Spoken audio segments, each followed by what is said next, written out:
Hello students, welcome to Namit Arora classes. इस उम्मीद के साथ कि आप सभी लोग स्वस्थ होंगे, आपकी फैमिली में सभी लोग स्वस्थ होंगे। यहाँ पर मैं भी एकदम बहुत मजे में हूँ, बढ़िया से हूँ। हम लोग आज का डिस्कशन शुरू करने वाले हैं। आज एफएम इको रेगुलर बैच का इंट्रोडक्शन लेक्चर है, जिसमें हम लोग बातचीत करेंगे कि किस तरीके से हमारी क्लासेज चलेंगी, आखिर इस सब्जेक्ट के अंदर क्या है, कुछ उसके बेसिक्स समझेंगे और हम जो क्लास में नोट्स बनाएंगे, जो बुक्स होंगी, पढ़ने का पैटर्न क्या रहेगा, ये सब डिस्कशन आज हम करने वाले हैं, जो बहुत लाइट डिस्कशन रहने वाला है। तो ये जस्ट एक इंट्रोडक्शन लेक्चर है, बहुत इंपॉर्टेंट है हमारे पूरे सिलेबस के लिए कि हमारा पूरा सिलेबस किस तरीके से चलेगा।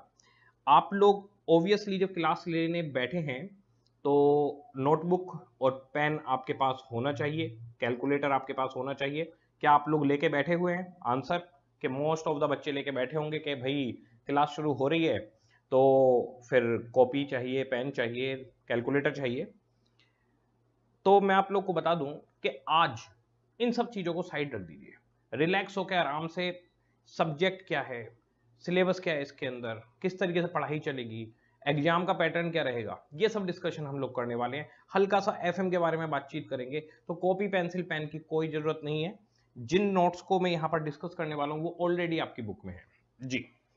देखिए, सबसे पहले जो आपके लिए बिल्कुल वेल नोन चीज है वो है आप लोगों का सिलेबस।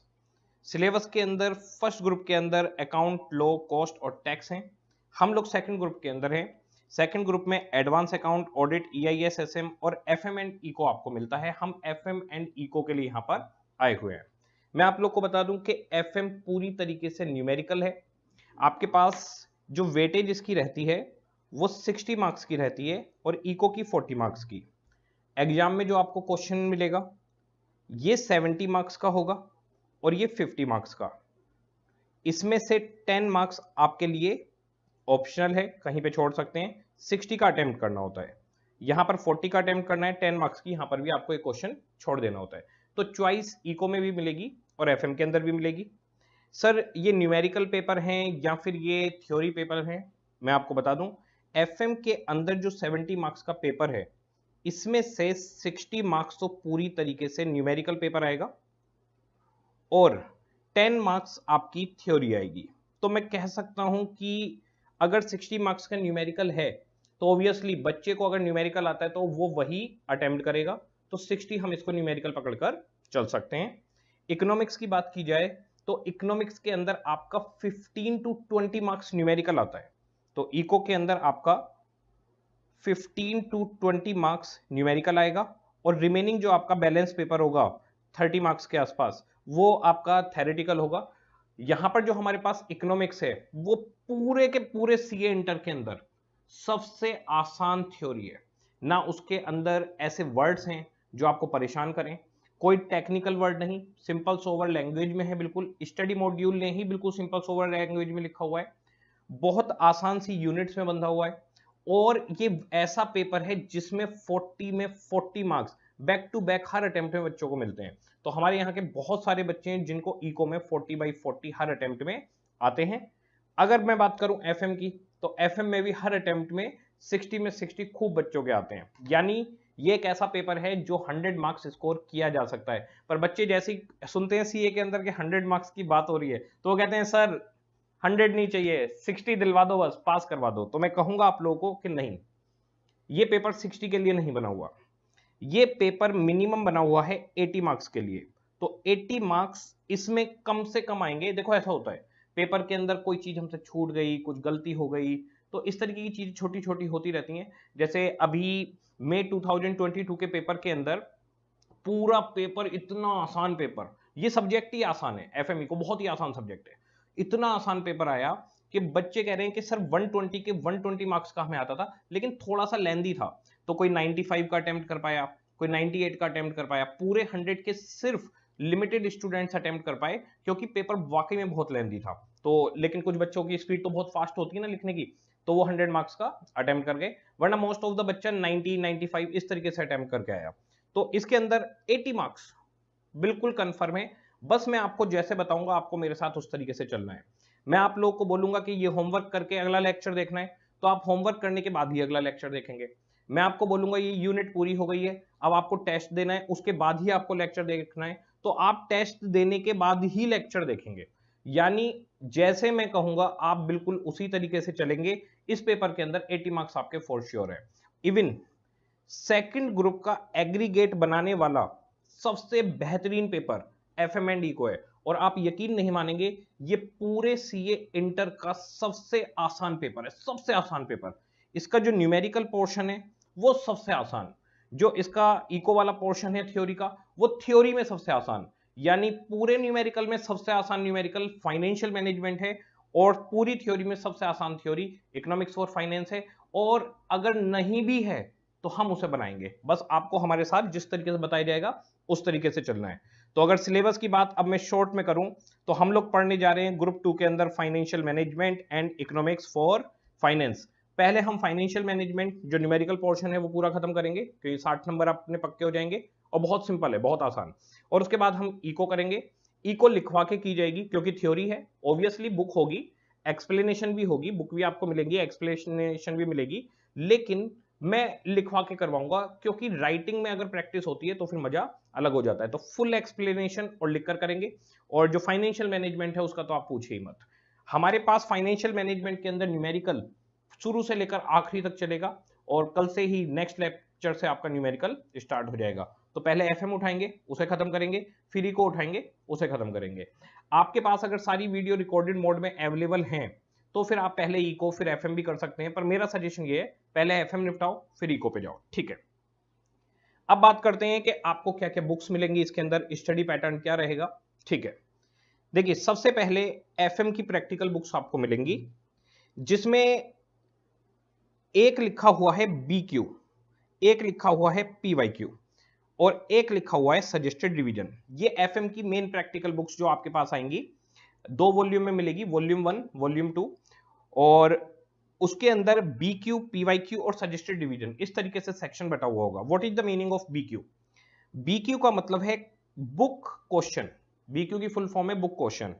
इसके अंदर cover all ICAI study module question, revision test papers, mock test papers and important questions. तो आईसीआई मॉड्यूल के सारे क्वेश्चन 100% इसके अंदर कवर है, फुल्ली अपडेटेड हर क्वेश्चन है लेटेस्ट आईसीआई मॉड्यूल का। आरटीपी सारे कवर हैं, एमटीपी कवर है, और जो कुछ और इंपॉर्टेंट क्वेश्चन भी हमें लगते हैं वो भी इसके अंदर पूरे कवर हो जाते हैं। इसके बाद में हमारे पास आता है past year questions. Past year question आपके पास 1998 से आज तक जितने भी अटेम्प्ट में जो भी क्वेश्चन आया है वो हमारी बुक के अंदर अवेलेबल है। हमने बीक्यू और पीवाईक्यू सेक्शन को तोड़ा हुआ है, बीक्यू अलग पीवाईक्यू अलग। बीक्यू के अंदर हम बच्चे को सब कुछ सिखाएंगे, उसके बाद फिर हम जाते हैं पीवाईक्यू पर कि आखिर एग्जामिनर आपसे क्या पूछना चाहता है। देखो होता क्या है कई बार पढ़ते हुए कि हमने क्लास पूरी कर ली, जैसे मान लो पूरा न्यूमेरिकल सेक्शन है पूरा का पूरा कर लिया, लेकिन हमें यही नहीं पता कि एग्जाम में क्या पूछा जाता है, कौन सा क्वेश्चन कितने मार्क्स में एग्जाम में किस अटेम्प्ट में आया, इसके लिए हमें पता ही नहीं है। फिर बच्चे भागे भागे स्कैनर परचेज करते हैं, ये सब करते हैं। यहां कुछ नहीं करना, हम बीक्यू और पीवाईक्यू साथ में लेके चलेंगे। तो सर आप क्लास में बीक्यू करवाओगे या पीवाईक्यू? मैं आपको बता दूं मैं बीक्यू पीवाईक्यू सब कुछ करवाऊंगा क्लास में, ओके। फिर हमारे पास आएगा सजेस्टेड रिवीजन। तो ये तीन चीजें जो मेन एफएम प्रैक्टिकल बुक्स का ये जो 3 पार्ट है, मैं आपको शो कर देता हूं कि किस तरीके से आपको दिखेगा। तो हमारे पास मैंने इसके लिए एक चैप्टर की बुक अपने पास रखी हुई है, जैसे कि हमारे पास ईबीआईटी ईपीएस एक चैप्टर है कैपिटल स्ट्रक्चर, उसका पार्ट है ये। तो इसके अंदर जब हम जाएंगे तो आपके पास 1 मिनट, यस, हाँ जी। तो इसमें देखिए सबसे पहले क्या स्टार्ट हो रहे हैं, यहां पर देखिए बीक्यू। तो बीक्यू 1 2 3 4 इस तरीके से हमारे पास चलेगा, ओके। इसके बाद में ये बीक्यू ये सब स्टडी मटेरियल सारी चीजें सब कंटेंट हो गए आपके पास। फिर जब ये आपके पास खत्म हो गए, जैसे देखिए 20 बीक्यू खत्म हो गए, तो इसका मतलब study material RTP MTP important question यहां पर इस चैप्टर में 20 क्वेश्चन में खत्म हो गया, ओके। फिर स्टार्ट हो गया पास्ट ईयर क्वेश्चन कि भाई 1999 में ये वाला क्वेश्चन 7 मार्क्स में आया था, 2002 में फिर ये आपका 6 मार्क्स में आया था, इसके बाद 2003 में ये 5 मार्क्स में आया था। इस तरीके से किस अटेम्प्ट में कितने मार्क्स का क्वेश्चन आया है ये सारे का सारा हमारे पास दिया हुआ मिलेगा। क्लियर है आप लोग को कैसे चल रहा है ये? तो हमारे पास ये सारे के सारे क्वेश्चंस यहाँ पर इस तरीके से आ जाएंगे कि भाई 10 मार्क्स में कब आया, दिसंबर 21 में 10 का आ गया, इस तरीके से सारे दे। तो हमारे पास पीवाईक्यू आ गए, यहाँ पर 15 पीवाईक्यू है। अब ये BQ PYQ 35 क्वेश्चन हो गए, छोटा चैप्टर है, ठीक है। इसके बाद में चैप्टर के खत्म होने पर हमने लगाया हुआ है सजेस्टेड रिवीजन। देखिए क्या दिक्कत आती है, जब आप पढ़ाई करते हो तब तो सब कुछ परफेक्टली चलता है, लेकिन जब आपकी पढ़ाई खत्म हो जाती है, क्लासेज आपकी ओवर हो जाती हैं, तो क्लासेज ओवर होने के बाद में जब हम रिवीजन करने बैठते हैं तो कुछ रिकॉल नहीं रहता, किसी क्वेश्चन के अंदर हम फंस जाते हैं, हम भूल जाते हैं कैसे हुआ था। क्लास में तो डाउट क्लियर हो गया था, पर क्लास के बाद में हम फंस जाते हैं किसी क्वेश्चन के किसी पॉइंट में। तो जो एक एक्सपीरियंस के साथ मैंने चीज ऑब्जर्व की, वो मैंने ये देखा कि जो एरर्स होती हैं वो रिपीटेड होती हैं, जो डाउट्स होते हैं वो रिपीटेड होते हैं। तो इन लेक्चर्स के अंदर उन सारी एरर्स और डाउट्स को तो मैं कवर करके चलूंगा ही चलूंगा, साथ के साथ मैं आपको एक तरीका बताऊंगा जिससे आप कभी नहीं फंसेंगे। वो तरीका है सजेस्टेड रिवीजन। मान लो एक क्वेश्चन है, ये देखिए यहां पर हमने BQ लिए कि भाई ये BQ की कवरेज है, 1 से 20 आ गया, फिर ये PYQ की कवरेज है, ओके। इसके आगे मैंने ब्लैंक जगह छोड़ी हुई है, जरा पढ़ते हैं क्या लिखा हुआ है। ऑब्जर्वेशन और की point note down during revision. जब हम रिवीजन करेंगे, जैसे हमारा पूरा चैप्टर खत्म हो गया, मैं बताऊंगा रिवीजन किस तरीके से करेंगे। तो रिवीजन करते हुए जैसे हमने BQ1 किया, उसमें कुछ नहीं मिला हमें, सिंपल है, ओके। फिर हमने BQ2 किया, उसके अंदर हमें एक पॉइंट मिला, कुछ भी XYZ, क्योंकि भाई अभी आप इस सब्जेक्ट को नहीं जानते हैं तो मैं पॉइंट नहीं बोल सकता कोई भी। तो जैसे आपको XYZ पॉइंट मिला, तो यहां पर आपने वो लिख दिया XYZ पॉइंट, और उसके अंदर क्या इशू आया है वो यहां पर आपने मेंशन कर दिया, ठीक है। उसके बाद बाकी सब चलते रहे। अब मान लो 10th है जिसमें कैश डिस्काउंट एक पॉइंट है जो इंपॉर्टेंट है, ठीक है। 17 में मान लीजिए सेल्स, कैश एंड क्रेडिट, ये एक इशू है वहां पर जो आपको दिक्कत दे रहा है। तो जिस जिस चीज में रिवीजन में आपको दिक्कत आई, जहां जहां आपने गलतियां की, उन गलतियों को हम यहां पर मेंशन कर देंगे, जिस जिस क्वेश्चन में होगा, सब में नहीं। अब क्या होगा, जब आप एग्जाम से पहले रिवीजन करेंगे, देखो एग्जाम से पहले हम पे ना इतना टाइम नहीं होता कि हम सारे क्वेश्चंस करें और उनके अंदर की चीजों को ढूंढ लें। तो आपको क्या करना है, जब आप एग्जाम से पहले रिवीजन करेंगे, तो आप जब इस सजेस्टेड रिवीजन में देखेंगे ना, तो आपको पॉइंट्स मिल जाएंगे जिन पॉइंट में आप फंसे थे। मैं आपको बता रहा हूं, जो गलती आप क्लास में करते हैं, जो गलती आप क्लास के बाद रिवीजन में करते हैं, वही गलती आप टेस्ट में करेंगे और वही गलती आप एग्जाम में करेंगे। तो बताइए, अगर एग्जाम से पहले मैं ये देख जाऊं कि मैंने कहां कहां गलतियां की थी, तो वो गलतियां मेरे से एग्जाम में नहीं होंगी। तो हम यहां पर अपने ऑब्जर्वेशन लिख देंगे कि हमसे कहीं भी अगर कोई मिस्टेक होती है तो वो हम यहां पर नोट करते जाएंगे कि ये की पॉइंट है, ये हमें फंसाने वाला पॉइंट है। ये हुआ हमारे पास ऑब्जर्वेशन। इसके बाद में दूसरा पॉइंट क्या आता है, एक बहुत बड़ी मैंने दिक्कत देखी है, हम जब रिवीजन करते हैं। अब मुझे बताओ 20 + 15 35 क्वेश्चंस आपके सामने यहां पर रखे हुए हैं, क्या आप रिवीजन में पूरे 35 क्वेश्चंस रिवाइज करेंगे? नहीं, रिवीजन में सारे क्वेश्चन थोड़ी करेंगे सर, क्लास में करेंगे। एग्जाम से पहले जब रिवीजन करोगे तो क्या सारे क्वेश्चन करोगे? नहीं, एग्जाम से पहले 35 क्वेश्चन है तो इसमें से 10 क्वेश्चन, 8 क्वेश्चन इस तरीके से निकलेंगे, ठीक है। तो आपका जैसे मान लीजिए रिवीजन है, मैंने मार्क करे हुए हैं वो रिवीजन, फिर भी मैं बता देता हूं। जैसे 8, 9, 10 हमें एग्जाम से पहले रिवाइज करना है, हमने टिक कर दिया। 15, 16, 17, 18, 19, 20 ये हमें रिवाइज करने, बाकी नहीं करने। तो अब आपको क्या होगा, जब आप रिवीजन करने बैठोगे एग्जाम से एक दिन पहले, तो आपको क्या लगता है, आपको नोटबुक में ढूंढना पड़ेगा इनको, कौन से पेज नंबर पे था, कहां था। कई बार बच्चे क्या करते हैं, जैसे मैंने क्लास में मान लो क्वेश्चन करवाया, मैंने करवाया 5th करवाया, 6th करवाया, 7th होमवर्क में दे दिया, फिर 8th होमवर्क में दे दिया, 9th करवाया, 10th करवाया, ठीक है। तो आपके तो क्लास में पहले आपने 5th क्वेश्चन किया क्लास बुक में, फिर 6th क्वेश्चन किया, उसके बाद सीधे 9th और 10th क्वेश्चन किया, और 8 और 9 उसके बाद होमवर्क में किया आपने। ये तो सीक्वेंस में आगे चले गए। क्लास के अंदर क्या हुआ, 5th हुआ, 6th हुआ, फिर आपका 9th हुआ और 10th हुआ, और 7th और 8th तो आगे होमवर्क में चले गए, वो तो आप क्लास खत्म होने के बाद उसके बाद नोट करोगे। तो इसका मतलब क्वेश्चंस आगे पीछे हो गए। आप समझ रहे हैं बात? तो अब क्वेश्चन आगे पीछे हो जाते हैं तो हम उसे नोटबुक में कहां ढूंढते रहेंगे? एग्जाम से पहले इतना टाइम नहीं होता, रिवीजन के समय पे भी इतना टाइम नहीं होता। इसीलिए हम क्या करेंगे, हम प्रैक्टिकल जो भी हमारी नोटबुक है उस पर पेज नंबर होने चाहिए। तो जैसे आपकी प्रैक्टिकल बुक है उस पर क्या करेंगे, पेज नंबर 1, 2, 3, 4 ऐसे आप मार्क कर देंगे। और ये जो भी क्वेश्चन है, जैसे BQ1 है तो यहां पर लिख देंगे रजिस्टर के पेज नंबर 4 पर है, ये वाला क्वेश्चन 23 पर है, ये वाला क्वेश्चन 17 पर है, ये वाला क्वेश्चन पेज नंबर 18 पर है, ये वाला क्वेश्चन 25 पर है, तो वो रजिस्टर का पेज नंबर यहां पर आप मेंशन कर देंगे। इससे क्या बेनिफिट होगा, आप जब भी रिवीजन करोगे तो आप रजिस्टर का सीधे, आपको मान लीजिए आप रिवीजन कर रहे हो और आप क्वेश्चन में फंस गए, तो क्वेश्चन आपको जाकर बुक में देखना पड़ता है, नोटबुक में कई बार चेक करना पड़ता है कि आखिर उसकी प्रेजेंटेशन हमने कैसे की थी। ठीक है, तो नोटबुक में अगर आपको उसकी प्रेजेंटेशन देखनी है तो सिंपली आपको लगता है क्वेश्चन नंबर 8 की प्रेजेंटेशन मुझे देखनी है या क्वेश्चन नंबर 9 की देखनी है, तो सीधे पेज नंबर 25 खोलिए रजिस्टर का, क्वेश्चन नंबर 9 आपके सामने आ जाएगा। जब मैं खुद पढ़ाई करता था तो मैंने ये सारी चीजें फेस की थी कि रिवीजन के टाइम पे मेरे को नोटबुक में मैं क्वेश्चन ढूंढ रहा हूं, अरे भाई 500-600 क्वेश्चन है, मैं कैसे ढूंढूंगा अपना क्वेश्चन। तो भाई 500-600 क्वेश्चन में से एक क्वेश्चन ढूंढना तो एक भूसे के ढेर में से सुई निकालने वाली बात हो गई, बड़ा मुश्किल है। लेकिन अगर हमारे पास ट्रैकिंग है कि पेज नंबर 25 पर है, तो फिर बहुत आसान हो गया। फिर हमारे पास एक तरीके से जीपीएस पे उसकी लोकेशन मार्क हो गई है कि हाँ भाई ये लोकेशन है, यहां पर हमें पहुंचना है, तो ये जीपीएस लोकेशन है। तो आपको जब हम क्लास करेंगे तब तो थोड़ी सी मेहनत लगेगी, पेज नंबर तो 1 मिनट का मतलब 10-15 मिनट में पूरे रजिस्टर पे चढ़ गए, एक बार चढ़ गए रजिस्टर पे, बस फिर जब क्वेश्चन होते जाएंगे आप यहाँ पे पेज नंबर मेंशन कर दीजिएगा। रिवीजन के टाइम पर आपको 1% भी टाइम की बर्बादी नहीं लगेगी। दूसरी चीज, ये काम आपको कितनी बार करना है, ये काम आपको करना है सिर्फ एक बार। और रिवीजन कितनी बार करना है, रिवीजन तो कई बार करना है सर, तो एक बार की मेहनत हर बार के रिवीजन में आपका टाइम सेव करेगी। तो ये हम लोग यहाँ पर की पॉइंट लिखकर चलेंगे, यहां पर हम रजिस्टर पे पेज नंबर लिखकर चलेंगे। ठीक है, इसके बाद में मैंने इसमें लिखा हुआ है कि आखिर हमें रिवीजन कितने करने हैं और कौन कौन से क्वेश्चन करने हैं। एग्जाम से पहले एक दिक्कत यह आती है, या रिवीजन के टाइम पर एक दिक्कत यह आती है कि हम सारे क्वेश्चन रिवाइज नहीं कर सकते, तो हम कौन कौन से क्वेश्चन रिवाइज करें, ये चीज मैंने सजेस्टेड रिवीजन में दी हुई है।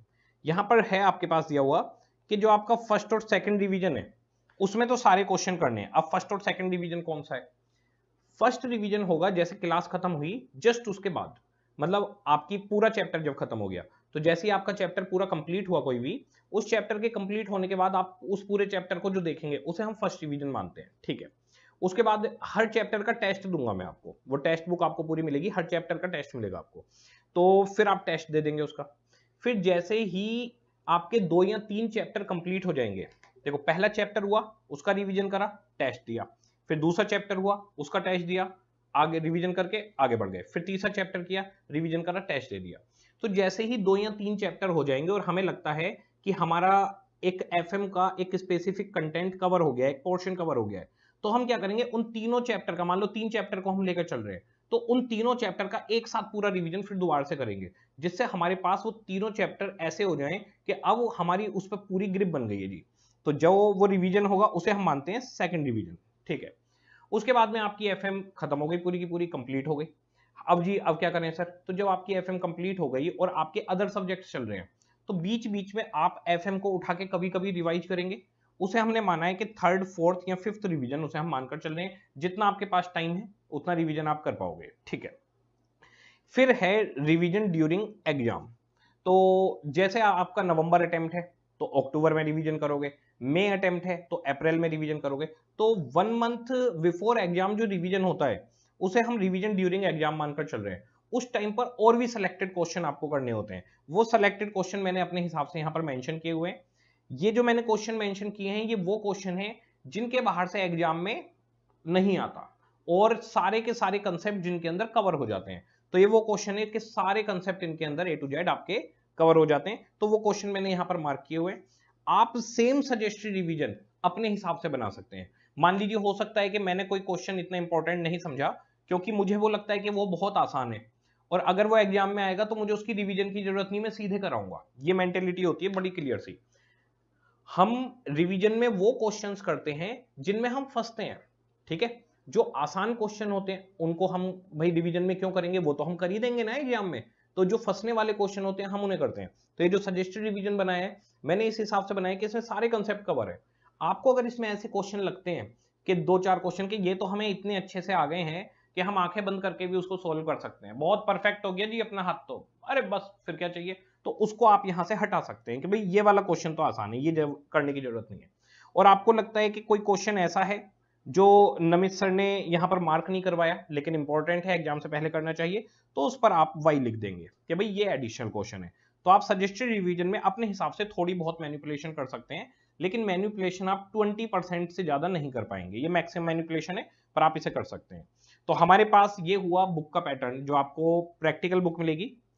तो इसके अंदर आपके पास क्या क्या हो गया जी, एक हो गए सर हमारे BQ जो स्टडी मटेरियल वगैरह को कवर करेंगे, पास्ट ईयर क्वेश्चन जो एग्जाम में जो क्वेश्चन आए उन्हें कवर करेंगे, और उसका लास्ट पेज हो जाएगा सजेस्टेड रिवीजन। ठीक है जी। इसके बाद में आपको और क्या क्या मिलेगा, बहुत सारी बुक्स मिलेंगी आपको, quick revision book, test book, इन सब की बात हम अभी करते हैं। तो बुक के अंदर जो मेन बुक है उसमें BQ, PYQ और सजेस्टेड रिवीजन हो गए। इसके अलावा आपको एक क्विक रिवीजन बुक मिलेगी। ये क्विक रिवीजन बुक जैसे FM में हमारा पूरा चैप्टर एक खत्म हो गया, ठीक है, पूरा चैप्टर खत्म होने के बाद उसके हमने जितने भी कंसेप्ट्स देखे थे, जो उसके पूरे के पूरे एक एक स्टेप बाय स्टेप हमने पढ़ाई करी थी, उस पूरी चीज को चैप्टर खत्म होने के बाद मैं खुद रिवाइज करवाऊंगा। तो हर चैप्टर खत्म होने के बाद रिवीजन पूरे चैप्टर का मैं हैंड टू हैंड करवाऊंगा। उसमें बहुत कम टाइम लगता है, हार्डली 15 to 20 मिनट्स लगते हैं, और पूरा चैप्टर रिकॉल हो जाता है। वो हम क्विक रिवीजन बुक से करेंगे। इसके अलावा आपको मिलेगी एक टेक्स्ट बुक। टेक्स्ट बुक के अंदर क्या होगा, टेक्स्ट बुक के अंदर हर चैप्टर का चैप्टर वाइज टेस्ट मिलेगा आपको। तो हर चैप्टर का टेस्ट मिलेगा। जैसे ही कोई चैप्टर खत्म हुआ उसको रिवाइज किया, उसके बाद में उसका टेस्ट दे दिया, फिर दूसरे चैप्टर पे आएंगे, फिर उसको रिवाइज किया, उसका टेस्ट आ गया। तो टेक्स्ट बुक के अंदर हर चैप्टर का टेस्ट है, और फिर ओवरऑल सिलेबस के भी इसके अंदर हमने टेस्ट रखे हुए हैं। तो ये टेक्स्ट बुक आपके पास आ जाएगी। टेस्ट का काम खत्म, रिवीजन का काम खत्म, पास्ट ईयर का काम खत्म, BQ का काम खत्म, सजेस्टेड रिवीजन एग्जाम के लिए आ गया। इको की book text book plus numerical book है, उसमें आपको टेक्स्ट बुक मतलब जो भी इको की थ्योरी है वो मिलेगी, जबकि मैं क्लास में भी पूरी थ्योरी लिखवाऊंगा, समझाऊंगा भी, लेकिन बुक आपको मिलेगी जिससे आप रीडिंग करें। तो क्लास में भी नोटिंग होगी, पूरा रजिस्टर राइटिंग में बनेगा, और बुक भी आपको दी जाएगी जिससे आप उसको रीड कर सकते हैं। इको की भी सेम क्विक रिवीजन बुक आपको मिलेगी कि इको पूरा का पूरा इको बहुत लिमिटेड पेजेस के अंदर हम फास्ट मूव में कैसे पढ़ सकते हैं। इसके अलावा FM की जो 10 नंबर की थ्योरी आती है उस थ्योरी के लिए भी आपको एक बुक मिलेगी। ये सब दिखने में आपको लग रहा होगा कि बहुत सारा है, ऐसा नहीं है, ये चुटकियों में खत्म हो जाएगा। ये सारी चीजें आपके देखते देखते ही साथ के साथ खत्म हो जाएंगी, आपको पता भी नहीं चलेगा कि कब कोर्स खत्म हो गया। हमने सिर्फ हर चीज को फिल्टर करके अलग रखा है कि भाई रिवीजन के लिए आपकी टेक्स्ट बुक आपके साथ में टेस्ट चलते रहे, रिवीजन के लिए क्विक रिवीजन कैसे कर पाएगा बच्चा, ये सब चीजें हमने अलग अलग इसलिए रखी हैं जो अलग अलग पीरियड ऑफ टाइम के लिए हैं। बाकी जब हम लोग साथ में पढ़ाई चालू करेंगे तो मैं हर चीज आपको उसके साथ बताता रहूंगा, ठीक है। इसके अलावा अब बात आती है कि क्लास की जो नोटिंग होगी वो कैसे होगी। देखिए आपको यहां पर दिख रहा होगा, मैंने लिखा है कंसेप्ट, प्रैक्टिकल, फिर बुक, फिर क्विक रिवीजन बुक और टेस्ट बुक, ठीक है। क्विक रिवीजन बुक तो चैप्टर खत्म होने के बाद का काम है, टेस्ट बुक ही चैप्टर खत्म होने के बाद का काम है। जो चैप्टर चलेगा वो चलेगा कंसेप्ट और प्रैक्टिकल में दो हिस्सों में टूटकर। तो जैसे आपके पास जो रजिस्टर बनेंगे, नोटबुक जो बनेंगी आपके पास, वो नोटबुक आप दो बनाएंगे FM। एक बनेगी कंसेप्ट बुक, एक बनेगी प्रैक्टिकल बुक। तो कंसेप्ट के अंदर क्या चलेगा, कंसेप्ट के अंदर मैं आपको एक एक कंसेप्ट को, जो भी न्यूमेरिकल से रिलेटेड कंसेप्ट है, पहले मैं आराम से आपको एक कंसेप्ट बताऊंगा कि भाई ये चीज कंसेप्ट है, उसके बाद में उस कंसेप्ट से रिलेटेड मैं आपको एग्जाम्पल्स करवाऊंगा। तो पहले हम कंसेप्ट पढ़ेंगे, उसको स्ट्रॉन्ग करेंगे, फिर उससे रिलेटेड एग्जाम्पल करेंगे। अब हमारे पास कंसेप्ट भी समझ में आ गया और हमारे पास एग्जाम्पल भी आ गया। फिर प्रैक्टिकल नोटबुक में BQ एंड PYQ करेंगे, यानी BQ और PYQ कहां होंगे, प्रैक्टिकल रजिस्टर में। और कंसेप्ट में क्या होगा, यहां पर कंसेप्ट प्लस एग्जाम्पल होंगे, यहां ये दोनों चीजें चलेंगी। ये दोनों रजिस्टर सेपरेट रहेंगे, ये नोटबुक 1 है, ये नोटबुक 2 है। सारा का सारा कंसेप्ट यहां रहेगा और सारे के सारे न्यूमेरिकल यहां पर रहेंगे। कितने पेज की बनानी है तो मैं आपको बता दूं, जो कंसेप्ट बुक है वो आप बनाएंगे 300 पेजेस की, 300 पेज इसमें लग जाएंगे, और जो प्रैक्टिकल बुक है वो आप बनाएंगे 400 पेजेस की। ये प्रैक्टिकल बुक आपको दो बनानी पड़ सकती है क्योंकि 400 पेज में आपका शायद काम नहीं होगा। तो ये 300 और 400 का आप स्टार्टिंग में लेकर चलेंगे। हमारे पास कितने न्यूमेरिकल्स हैं उसके डिस्कशन हम नहीं करेंगे, चैप्टर वाइज जब चलेंगे तो आपको पता चलेगा कि कितने न्यूमेरिकल्स हैं। न्यूमेरिकल्स की हमारे पास पूरी की पूरी बहार है। क्लास के अंदर हम बुरी तरीके से प्रैक्टिस करेंगे क्वेश्चंस की, आराम से कंसेप्ट समझेंगे, फिर उसके बाद क्वेश्चंस की बेहतरीन तरीके से प्रैक्टिस करेंगे और फिर आपको कॉन्फिडेंस एक अलग लेवल पे पहुंच जाएगा। तो आपको 2 नोटबुक लेके आनी है, ये कल से लेके आनी है आपको। तो हमारे पास जो फर्स्ट लेक्चर स्टार्ट होगा उस लेक्चर के अंदर आपके पास एक कंसेप्ट बुक और एक प्रैक्टिकल बुक होनी चाहिए। कंसेप्ट बुक कंपैरेटिवली पतली रहेगी, 300 पेजेस के आसपास, और प्रैक्टिकल बुक आपके पास 400 पेजेस की आपको कल से लेके आनी है।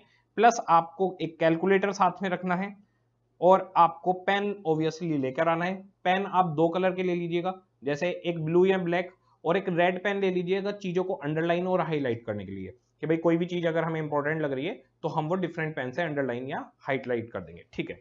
अब ये कंसेप्ट बुक और प्रैक्टिकल बुक में जब मैं आपको पढ़ाऊंगा तो किस तरीके से पढ़ाऊंगा, इसके लिए मैंने एक डेमो चैप्टर इसका साथ में लिया है। ये देखिए, ये है आपके पास ऊपर कंसेप्ट।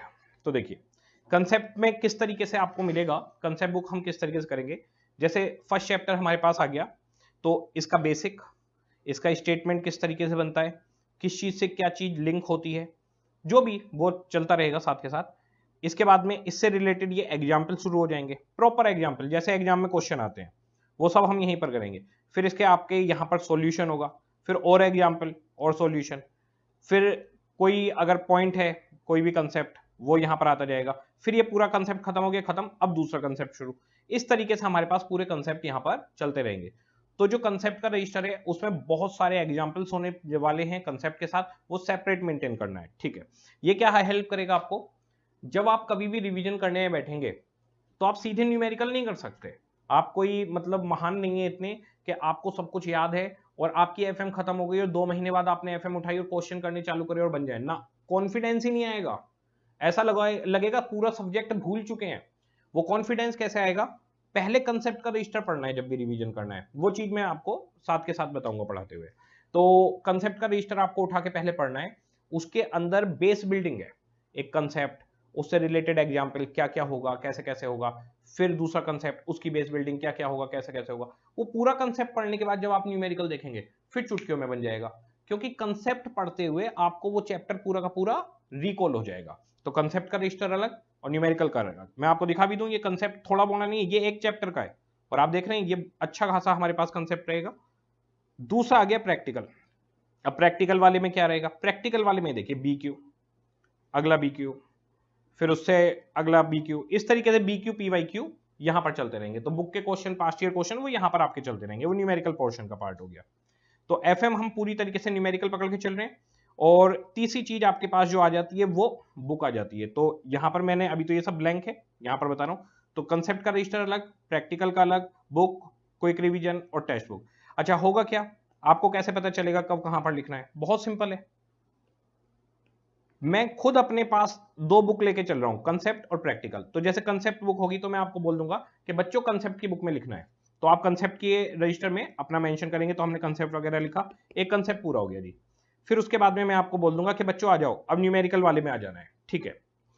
अच्छा, बुक के ऊपर मैं आप लोग को जो क्लास पढ़ाऊंगा, तो जैसे बुक है हमारी, तो बुक के अंदर जैसे क्वेश्चन है, तो इन क्वेश्चन के अंदर एक एक पॉइंट, क्या इंपॉर्टेंट पॉइंट है, कहां पर क्या चीज मेंशन है, ये मैं बुक में साथ के साथ मेंशन करता चल जाऊंगा।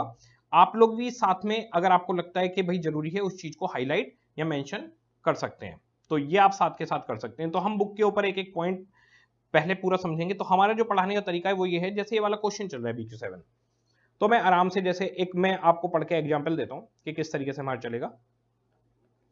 BQ7, best of luck limited, a profit making company, had a paid up share capital of 100 lakh। तो इंपॉर्टेंट पॉइंट है 100 लाख, अंडरलाइन कर दिया हमने। Consisting of 10 lakh ordinary shares of ₹10 each। Currently it's earning and annual pre tax profit. Pre tax profit यानी income tax देने से पहले आपने कितना अर्न किया है, तो 60 लाख आप उससे पहले अर्न करते हो। तो इस तरीके से हम पूरी क्वेश्चन की रीडिंग करेंगे, कहीं भी कोई पॉइंट मिलेगा उसको डिस्कस करेंगे, फिर क्वेश्चन की रिक्वायरमेंट क्या क्या है, और फिर इस BQ को जाकर हम प्रैक्टिकल वाली बुक में सॉल्व करना शुरू कर देंगे। जैसे ये BQ5, 6, ये आ गया जी BQ7, यहां पर इसका हम आराम से स्टेटमेंट वगैरह जो भी रिक्वायरमेंट है वो फुलफिल करनी शुरू कर देंगे। तो आपको समझ में आ रहा है किस तरीके से चलेगा, ठीक है, मुझे पता है आप लोग को समझ में आ चुका है। तो इस तरीके से कंसेप्ट और प्रैक्टिकल बुक हमारे पास अलग अलग चलेंगी। अब जी बच्चे का क्वेश्चन कि सर अगर हमें डाउट आ गया तो क्या करेंगे? फर्स्ट ऑफ ऑल हमारी क्लासेज के अंदर कोई डाउट आते ही नहीं, क्योंकि जितने भी बच्चों के डाउट होते थे वो सारे के सारे हम साथ के साथ ही कवर करते हुए चलते हैं। मुझे पता है कि आपके मन में क्या डाउट आएगा, तो वो डाउट हम साथ के साथ कवर करते हुए चलते हैं। लेकिन भाई अब मैं कोई, there is no one perfect in the world, कोई भी पूरी दुनिया में परफेक्ट नहीं है, तो मैं भी नहीं हूं, तो हो सकता है कि भाई कुछ ना कुछ तो डाउट आएंगे ही। ऐसा कैसे हो सकता है? तो डाउट के लिए आपके लिए बिल्कुल बढ़िया सुविधा है, मेरा व्हाट्सएप नंबर है आपके पास।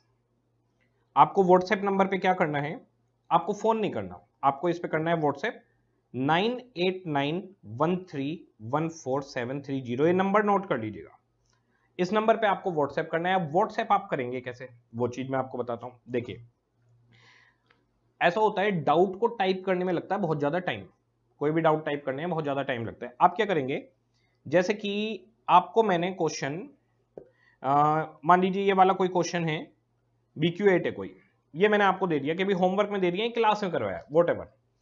अब इसमें आपको ये इस पॉइंट में डाउट आ रहा है कि सर ये 48,000 कैसा आया, तो आप सिंपली क्या करेंगे, अपना मोबाइल उठाएंगे, इसकी फोटो खींचेंगे, क्वेश्चन की फोटो क्लिक किया आपने, बिल्कुल पैटर्न बहुत ही आसान है, फोटो क्लिक किया व्हाट्सएप पे आपने, अब क्या करा, व्हाट्सएप पे आपने ये फोटो क्लिक कर लिया है, ये मोबाइल नंबर है, इस मोबाइल नंबर पर आपने क्या किया, इस फोटो को अटैच करके भेज दिया और वॉइस नोट भेज दिया, सर मेरे को BQ9 के अंदर 48,000 की अमाउंट समझ में नहीं आ रही है, डिंग, आपके पास, मेरे पास वो मैसेज आ जाएगा, आपका वॉइस नोट मेरे पास आ जाएगा। ठीक है, पूरे दिन हम लोग रिकॉर्डिंग में रहते हैं, मैं डेली एक टाइम पर बैठ के सारे डाउट क्लियर करता हूं, तो डेली एक टाइम पे बैठता हूं, इसका मतलब आपका डाउट जब भी आएगा वो विद इन 24 आवर्स सोल्व हो जाएगा। तो विद इन 24 आवर्स आपको रिप्लाई मिल जाता है हमारे पास। कई बच्चों को तो 5 मिनट में मिल जाता है, क्योंकि हो सकता है जिस टाइम में डाउट लेने बैठा उसने तभी पूछा था। बाकी मेरे पास अगर टाइम होता है और मैं फ्री हूं, तो आपका डाउट जब भी आता है मैं हैंड टू हैंड ही रिप्लाई कर देता हूं। पैटर्न बड़ा सिंपल है, व्हाट्सएप पे क्वेश्चन की फोटो खींचो, अगर मान लो आपने अपनी नोटबुक में कुछ नोटिंग करी है और आपको वहां गड़बड़ लग रही है, उसकी फोटो खींचो और मेरे को भेज दो, और वॉइस नोट भेज दो कि सर मेरे को जो है क्या नाम, इस वाले BQ में और ये वाला डाउट आ रहा है, तो उसका रिप्लाई आपके पास वॉइस नोट में ही आएगा। टाइपिंग वाइपिंग करने की कोई जरूरत नहीं है, मेहनत लगती है टाइपिंग में, तो मैं भी टाइपिंग से बचूं, आप भी टाइपिंग से बचो, आपका वॉइस नोट में आएगा, मैं आपको बता दूंगा, मेरा भी वॉइस नोट आपके पास पहुंचेगा कि बेटा BQ8 में आपको जो 48,000 में दिक्कत आ रही है वो बड़ा सिंपल सा है कि हमारे पास 10 लाख के डिवेंचर हैं और उनका रेट ऑफ इंटरेस्ट 4.8% है, तो 10 लाख का 4.8% आपके पास 48,000 का वहां पर इंटरेस्ट का एक्सपेंस आ गया है। बाकी इसमें अगर आपको समझ में ना आए तो दोबारा से मेरे को मैसेज कर देना तक, मेरा हमेशा रिप्लाई यही होता है, पहले पूरा डाउट बताया आप वॉइस नोट पे, उसके बाद में कह देता हूं अगर इसमें डाउट क्लियर ना हो तो फिर से बता देना। तो इस तरीके से हम लोग डाउट्स को सॉल्व करेंगे। तो अब हमारे पास क्या क्या बातचीत हो गई भाई, आ जाइए देखते हैं एक बार। हमारे पास बातचीत हो गई है कि हमारी बुक कैसी है, बुक का डिजाइन क्या है, आपको कितनी नोटबुक कल से लेके आनी है, FM किस तरीके से चलेगा, इको किस तरीके से चलेगा, पहले तो FM ही करवा रहे हैं, और आप डाउट किस तरीके से पूछेंगे, बुक कितनी होंगी, आपको टेस्ट किस तरीके से देना है, रिवीजन कैसे करना है, बाकी चीजें जब चैप्टर शुरू होगा, अभी लेक्चर शुरू होंगे, साथ के साथ चलता रहेगा, आप और हम बिल्कुल कनेक्टेड रहेंगे, बिल्कुल एक बेफिक्र रहिए। ठीक है, अब हमारे पास हम लोग बात करते हैं स्टार्ट फाइनेंशियल मैनेजमेंट की। आज आपको कुछ लिखना नहीं है, कोई दिमाग नहीं लगाना, एक सिंपल सोवर सा फाइनेंशियल मैनेजमेंट का डिजाइन हम लोग डिस्कस करने वाले हैं कि आखिर फाइनेंशियल मैनेजमेंट होता क्या है। बहुत सिंपल सी छोटी छोटी सी 2-4 चीजें जो बेसिक हैं वो करने वाले हैं, ये चैप्टर से रिलेटेड नहीं है किसी से, ये पूरे FM का एक आइडिया है और बहुत लाइट वे में अभी हम आइडिया ले रहे हैं। जब हम पूरी FM खत्म करेंगे तो हम FM के एक्सपर्ट बन चुके होंगे, अभी सिर्फ उन चीजों का हम एक लाइट आइडिया लेकर चल रहे हैं। ठीक है, फाइनेंशियल मैनेजमेंट होता क्या है बेसिकली, अगर आप कोई कंपनी बनाते हैं, कोई बड़ा बिजनेस करते हैं, देखिए आपके पास अलग अलग तरीके बिजनेस करने के हो सकते हैं, वो क्या क्या हो सकते हैं, आपके पास बिजनेस करने का तरीका हो सकता है प्रोप्राइटरशिप, वो छोटा काम है, पार्टनरशिप को भी छोटा माना गया है, ये लोग कवर करते हैं कंपनीज को। तो आपको कोई काम करना है, कोई बिजनेस करना है, तो उसके लिए आपको चाहिए फंड्स, कि भाई वो फंड्स कहां से आएंगे, तो फंड्स मंगवाने के कुछ तरीके हैं हमारे पास कंपनी के केस में। फाइनेंशियल मैनेजमेंट सिर्फ कंपनी के ऊपर एप्लीकेबल है हमारे सिलेबस में। प्रोप्राइटरशिप, पार्टनरशिप एक छोटे एंटरप्रेन्योर्स होते हैं, उनको हम कंसीडर नहीं करते। हमें मतलब है लाखों करोड़ की कंपनी, हजारों करोड़ की कंपनी, हम उनकी बात कर रहे हैं। तो फंड्स लेकर आएंगे, बिजनेस के अंदर फंड्स आएंगे, फिर इन फंड्स को हम कहीं पर इन्वेस्ट करेंगे। अब जरा देखिए, सबसे पहले होता क्या है, सबसे पहले आता है कोई काम करने का आइडिया। ये स्टार्टअप वगैरह भी जो चलते हैं, ये सब क्या है, स्टार्टअप का क्या मतलब है, कोई एक आइडिया, क्या वो हम ये काम करेंगे। तो सबसे पहले एक आइडिया आना चाहिए। ये आइडिया जो लेकर आता है उसे हम लोग बोलते हैं प्रमोटर, कि भाई ये प्रमोटर है, इसने ये इस बिजनेस का आइडिया निकाला था, ठीक है। तो कोई भी बिजनेस आइडिया, जैसे मान लीजिए हमने सोचा कि हम ईवी बनाएंगे, इलेक्ट्रॉनिक व्हीकल। तो टेस्ला, आप जानते हैं टेस्ला दुनिया की one of the richest person की कंपनी है, और अब सैटेलाइट वगैरह के ऊपर भी वो काम कर रहे हैं। तो टेस्ला ने ट्विटर को भी परचेज कर लिया पीछे। तो टेस्ला ईवी व्हीकल है, हाई क्वालिटी ईवी व्हीकल। तो बीएमडब्ल्यू, मर्सिडीज, ऑडी, इन सबको पीछे करके टेस्ला आज आगे निकल चुकी है। इलेक्ट्रॉनिक व्हीकल है, बहुत ही बढ़िया पिकअप है, बहुत ही बेहतरीन गाड़ी है, लाजवाब। 60-70 लाख से स्टार्ट होती है और लाजवाब गाड़ी है बिल्कुल। उसकी जो रनिंग कॉस्ट है वो बहुत कम है, और लोग सोचते हैं कि इलेक्ट्रॉनिक व्हीकल का पिकअप कम होगा, उसका पिकअप पेट्रोल और डीजल गाड़ियों से बेहतर है। इतनी बढ़िया टेक्नोलॉजी का इन्होंने इस्तेमाल किया है। तो हमने भाई एक आइडिया लेकर आए कि हम ना इलेक्ट्रॉनिक व्हीकल्स बनाएंगे, ठीक है जी। कुछ लिखना नहीं है आपको, ऐसी एक जनरल डिस्कशन चल रहा है। अब इलेक्ट्रॉनिक व्हीकल के अंदर आपको सोचना पड़ेगा कि भाई क्या क्या चीजें आपको इन्वेस्ट करनी होगी, कहां कहां पर पैसा लगाना होगा। तो हमने सोचा कि भाई ये जो बिजनेस इन्वेस्टमेंट है, इसके अंदर कहां कहां पैसा लगेगा। देखो, फिक्स्ड एसेट्स में लगेगा, प्लांट, मशीनरी, बिल्डिंग, जहां पर मैन्युफैक्चरिंग होगी गाड़ियों की। और कुछ इन्वेस्टमेंट्स हो सकते हैं बिजनेस से रिलेटेड ही, ठीक है। इसके अलावा वर्किंग कैपिटल चाहिए काम करने के लिए, current assets minus current liability. Current assets में रॉ मटेरियल का स्टॉक मेंटेन करना पड़ेगा, कुछ फैक्ट्री के अंदर जो काम चल रहा होगा, WIP stock, finished goods stock, यानी जो गाड़ियां बनके तैयार हो गई वो फिनिश्ड गुड्स स्टॉक में। कुछ आपके डेटर्स हो सकते हैं, कुछ प्रीपेड हो सकते हैं, कुछ इसके बाद में करंट लाइबिलिटीज आ जाएंगी, कुछ क्रेडिटर्स हो सकते हैं आपके, कुछ आउटस्टैंडिंग हो सकते हैं। तो हमारा जो इन्वेस्टमेंट है पूरा बिजनेस का, एक तरीके से हम कह सकते हैं बिजनेस की बैलेंस शीट जो आपको नजर आती है, उसमें जो आपका पैसा फंसा हुआ होता है वो फिक्स्ड एसेट्स और इन्वेस्टमेंट और वर्किंग कैपिटल मेनली इन्हीं में लगा होता है। तो आपको सोचना पड़ेगा, एक बजट बनाना पड़ेगा कि आखिर हमारे को फिक्स्ड एसेट्स में कितना पैसा लगाना है। जैसे फैक्ट्री के लिए जो लैंड परचेज करेंगे वो कितने रुपए की आएगी, उसके बाद में फैक्ट्री का सेटअप कितने रुपए में होगा, उसके अंदर प्लांट मशीनरी कितनी की परचेज करनी पड़ेगी। तो आपने एक हिसाब लगाया कि भाई 10,000 करोड़ का इन्वेस्टमेंट यहाँ पर है और 500 करोड़ का इन्वेस्टमेंट आपका वर्किंग कैपिटल में है। तो इट मींस आपको कितने पैसे चाहिए इस बिजनेस को रन करने के लिए, स्टार्ट करने के लिए। तो 10,500 करोड़ की हमें जरूरत पड़ेगी इस बिजनेस आइडिया को अगर हम इंप्लीमेंट करना चाहते हैं। तो फिर जैसे जैसे काम बढ़ेगा वैसे वैसे हम बिजनेस के अंदर और फंडिंग कर सकते हैं, एक बार पहले स्टार्ट होना चाहिए। ओके, अब ये पैसा कंपनी के केस में कहां कहां से मंगवाया जा सकता है। तो ये फंड्स आपके पास इक्विटी शेयर से मंगवाए जा सकते हैं, प्रीफरेंस शेयर से मंगवाए जा सकते हैं, और लोन मंगवाया जा सकता है, डिवेंचर या बैंक लोन, ये तरीके आपके पास हैं। इक्विटी शेयर से भी जो पैसे मंगवाए जाते हैं ना, जो इक्विटी शेयर होल्डर है उनसे दो तरीके से मंगवाए जा सकते हैं। एक तो शेयर को इशू करके, और दूसरा अगर एग्जिस्टिंग शेयर होल्डर है तो उन्हें डिविडेंड मत दो, तो आपके पास आप पैसा आ जाएगा। ये चीज बताता हूं, जैसे मान लो एग्जिस्टिंग शेयर होल्डर है आपके, अब एग्जिस्टिंग शेयर होल्डर का प्रॉफिट इनका बना मान लो 200 करोड़ का प्रॉफिट बना। ओके, इसमें क्या होता है, डायरेक्टर्स के पास ये पावर रहती है कि वो पूरा प्रॉफिट को डिस्ट्रीब्यूट ना करें, कुछ डिविडेंड दे दें और कुछ रोक कर चलें। तो जैसे मान लो इसमें से आपने 100 करोड़ रिटेन कर लिया, ठीक है, और 100 करोड़ आपने डिविडेंड डिस्ट्रीब्यूट कर दिया। अब मुझे बताइए, कंपनी के पास ये जो 100 करोड़ रिटेन कर लिए ये भी तो फंड्स हो गए। अब इन फंड्स को बिजनेस के अंदर किसी चीज में इन्वेस्ट किया जा सकता है, जब वर्किंग कैपिटल में लगाया जा सकता है, कोई प्लांट मशीनरी परचेज की जा सकती है। आपके पास फंड्स आ गए 100 करोड़। तो इक्विटी शेयर होल्डर से दो तरीके से पैसा मंगवाया जा सकता है। एक तो शेयर कैपिटल इशू कर दो कि भाई इक्विटी शेयर कैपिटल इशू कर दी, 500 करोड़ के शेयर इशू कर दिए। प्रीफरेंस शेयर है, 500 करोड़ के प्रीफरेंस शेयर इशू कर दिए। डेट है, डेट के अंदर दो चीजें आएंगी, डिवेंचर और आपके पास long term loan. Bank loan ले लिया आपने, ये लॉन्ग टर्म है, सारी फंडिंग लॉन्ग टर्म है। फंडिंग लॉन्ग टर्म इसलिए है क्योंकि वर्किंग कैपिटल यहां आ चुकी है, शॉर्ट टर्म फंडिंग वहां कंसीडर हो गई। ओके, तो ये सब लॉन्ग टर्म फंडिंग की बात हो रही है। तो डिवेंचर से पैसा मंगवा सकते हो, टर्म लोन ले सकते हो बैंक से, और किसी से अदर पार्टी से लोन ले सकते हो।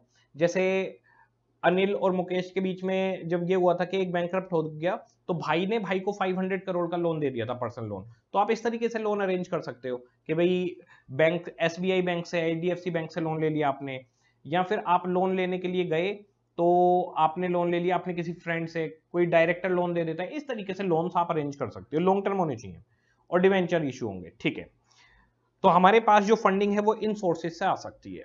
ओके, अब जैसे मान लो नई नई कंपनी है, तो फिर आपको प्रोस्पेक्टस इशू करवा के मार्केट में निकालना पड़ेगा, वो जो लीगल कंप्लाइंस है वो सब चलते रहेंगे। तो आपको पैसा इक्विटी शेयर से मंगवाना है तो शेयर मार्केट में आप इशू कर सकते हो, प्रीफरेंस शेयर से मंगवाना है उन्हें इशू कर सकते हो, डिवेंचर इशू कर सकते हो। ठीक है, अगर आपकी कंपनी एग्जिस्टिंग है, रन कर रही है, जैसे मान लीजिए टीसीएस, टाटा कंसल्टेंसी सर्विस, वो तो कंपनी रनिंग है, उसे फंड्स की जरूरत है, तो उसके पास दो तरीके हो जाते हैं इक्विटी के केस में। वो चाहे तो पूरे प्रॉफिट को डिस्ट्रीब्यूट ना करे, बल्कि कुछ प्रॉफिट को रिटेन कर ले। तो जो प्रॉफिट बिजनेस में रिटेन हो गया वो भी फंडिंग का काम करता है। जैसे मान लो टीसीएस ने 200 करोड़ कमाए, उसमें से 100 करोड़ डिविडेंड दे दिया, 100 करोड़ रिटेन कर दिया। ये पावर डायरेक्टर्स के पास है, बोर्ड ऑफ डायरेक्टर्स ये डिसाइड करते हैं कि कितना डिविडेंड देंगे और कितना रिटेन कर लेंगे। तो जितना रिटेन कर लिया वो बिजनेस में फिर से फंडिंग की तरह से इस्तेमाल हो जाएगा। तो ये भी फंड का एक सोर्स है, लेकिन ये इक्विटी सोर्स के अंदर ही आता है। तो जो आपका इक्विटी सोर्स है, इक्विटी सोर्स दो तरीके से पैसा मंगवा सकता है, एक तो शेयर्स को इशू करके, और दूसरा डिविडेंड को या इनकम को रिटेन करके। तो ये इनके पास दो तरीके रहेंगे। ठीक है, इसके बाद में हमारे पास जो प्रीफरेंस शेयर है उसमें शेयर कैपिटल इशू करनी पड़ेगी, और डिवेंचर। अब ये जो अलग अलग टाइप के सोर्स हैं पैसा मंगवाने के, इनकी सबकी बिल्कुल डिफरेंट नेचर है। जैसे डिवेंचर है या डेट है, डेट क्या करता है, वो कहता है जो भी मैं पैसा दूंगा वो पैसा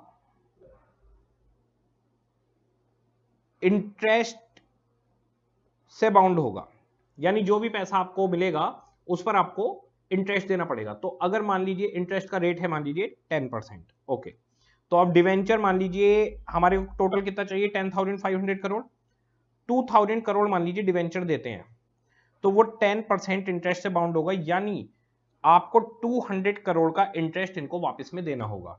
क्यों भी वापस में क्यों देना होगा भाई, कोई भी आदमी आपको पैसा देगा तो उसके ऊपर कुछ ना कुछ रिटर्न चाहेगा, फ्री में पैसा नहीं मिलता। आप भी एक बात बताइए, आप भी बिजनेस किस लिए कर रहे हैं? ये जो आप इलेक्ट्रॉनिक व्हीकल बनाने की बात कर रहे हैं, fixed assets, investment, working capital, 10,500 crore का आपका इन्वेस्टमेंट है, ये किस लिए? आप इससे कोई ना कोई चीज बनाओगे, और यहां पर हम लोग क्या बना रहे हैं, इलेक्ट्रॉनिक व्हीकल। तो आपने जैसे इससे इलेक्ट्रॉनिक व्हीकल बनाए, मैन्युफैक्चरिंग करी, तो आपकी सेल होगी, मान लीजिए आपकी 1 लाख करोड़ की सेल हो गई। ठीक है जी, इसमें आपकी variable cost and fixed cost लगेगी मैन्युफैक्चरिंग की, जिसे हम ऑपरेटिंग कॉस्ट बोलते हैं। जो आपने कॉस्ट शीट के अंदर कॉस्ट पढ़ी है, कॉस्ट शीट के अंदर जितनी भी कॉस्ट होती हैं वो सारी की सारी ऑपरेटिंग कॉस्ट है। तो ऑपरेटिंग कॉस्ट आपकी यहां पर आ गई, मान लीजिए 60,000 करोड़। इसे हम लोग बोलते हैं ऑपरेटिंग प्रॉफिट या earning before interest and tax. आपको ध्यान हो, कॉस्टिंग के अंदर हम जो कॉस्ट लेते हैं उस कॉस्ट में इंटरेस्ट और टैक्स को कंसीडर नहीं किया जाता। तो इंटरेस्ट और टैक्स को कंसीडर कॉस्टिंग के अंदर क्यों नहीं करते? क्योंकि वो एफएम में कंसीडर होगा ऑपरेटिंग प्रॉफिट आने के बाद। तो जैसे ही आपका ऑपरेटिंग प्रॉफिट आ गया, इसे हम बोलते हैं earning before interest and tax. तो यहां पर ये आपका कितना आ गया, 40,000 करोड़। अब ये 40,000 करोड़ आपको प्रॉफिट हुआ है, तो इसमें से जो डिवेंचर होल्डर हैं वो अपना इंटरेस्ट मांगेंगे सबसे पहले कि भाई हमें अपना इंटरेस्ट चाहिए। ओके, तो उन्होंने कितने दिए थे, 2,000 करोड़, 10% मांग रहे हैं, 200 करोड़ वो ले जाएंगे। अब ये जो बचा ये होगा अर्निंग बिफोर टैक्स, 39,800 CR। इसके ऊपर गवर्नमेंट आपसे टैक्स ले लेगी, तो यहां पर इनकम टैक्स लग जाता है। तो गवर्नमेंट के पास टैक्स चला गया 39,800 का 50%, 19,900 करोड़ का तो टैक्स ही चला गया। इसी से तो देश और सरकारें चल रही हैं। ये जो पूरी की पूरी सरकार, पूरा इंफ्रास्ट्रक्चर चल रहा है वो इन्हीं टैक्सेस से तो चल रहा है, जीएसटी और इनकम टैक्स। मेन कलेक्शन यही है, यही सबसे बड़े सोर्स हैं। 39,800 और ये 19,900 करोड़ का प्रॉफिट आ गया।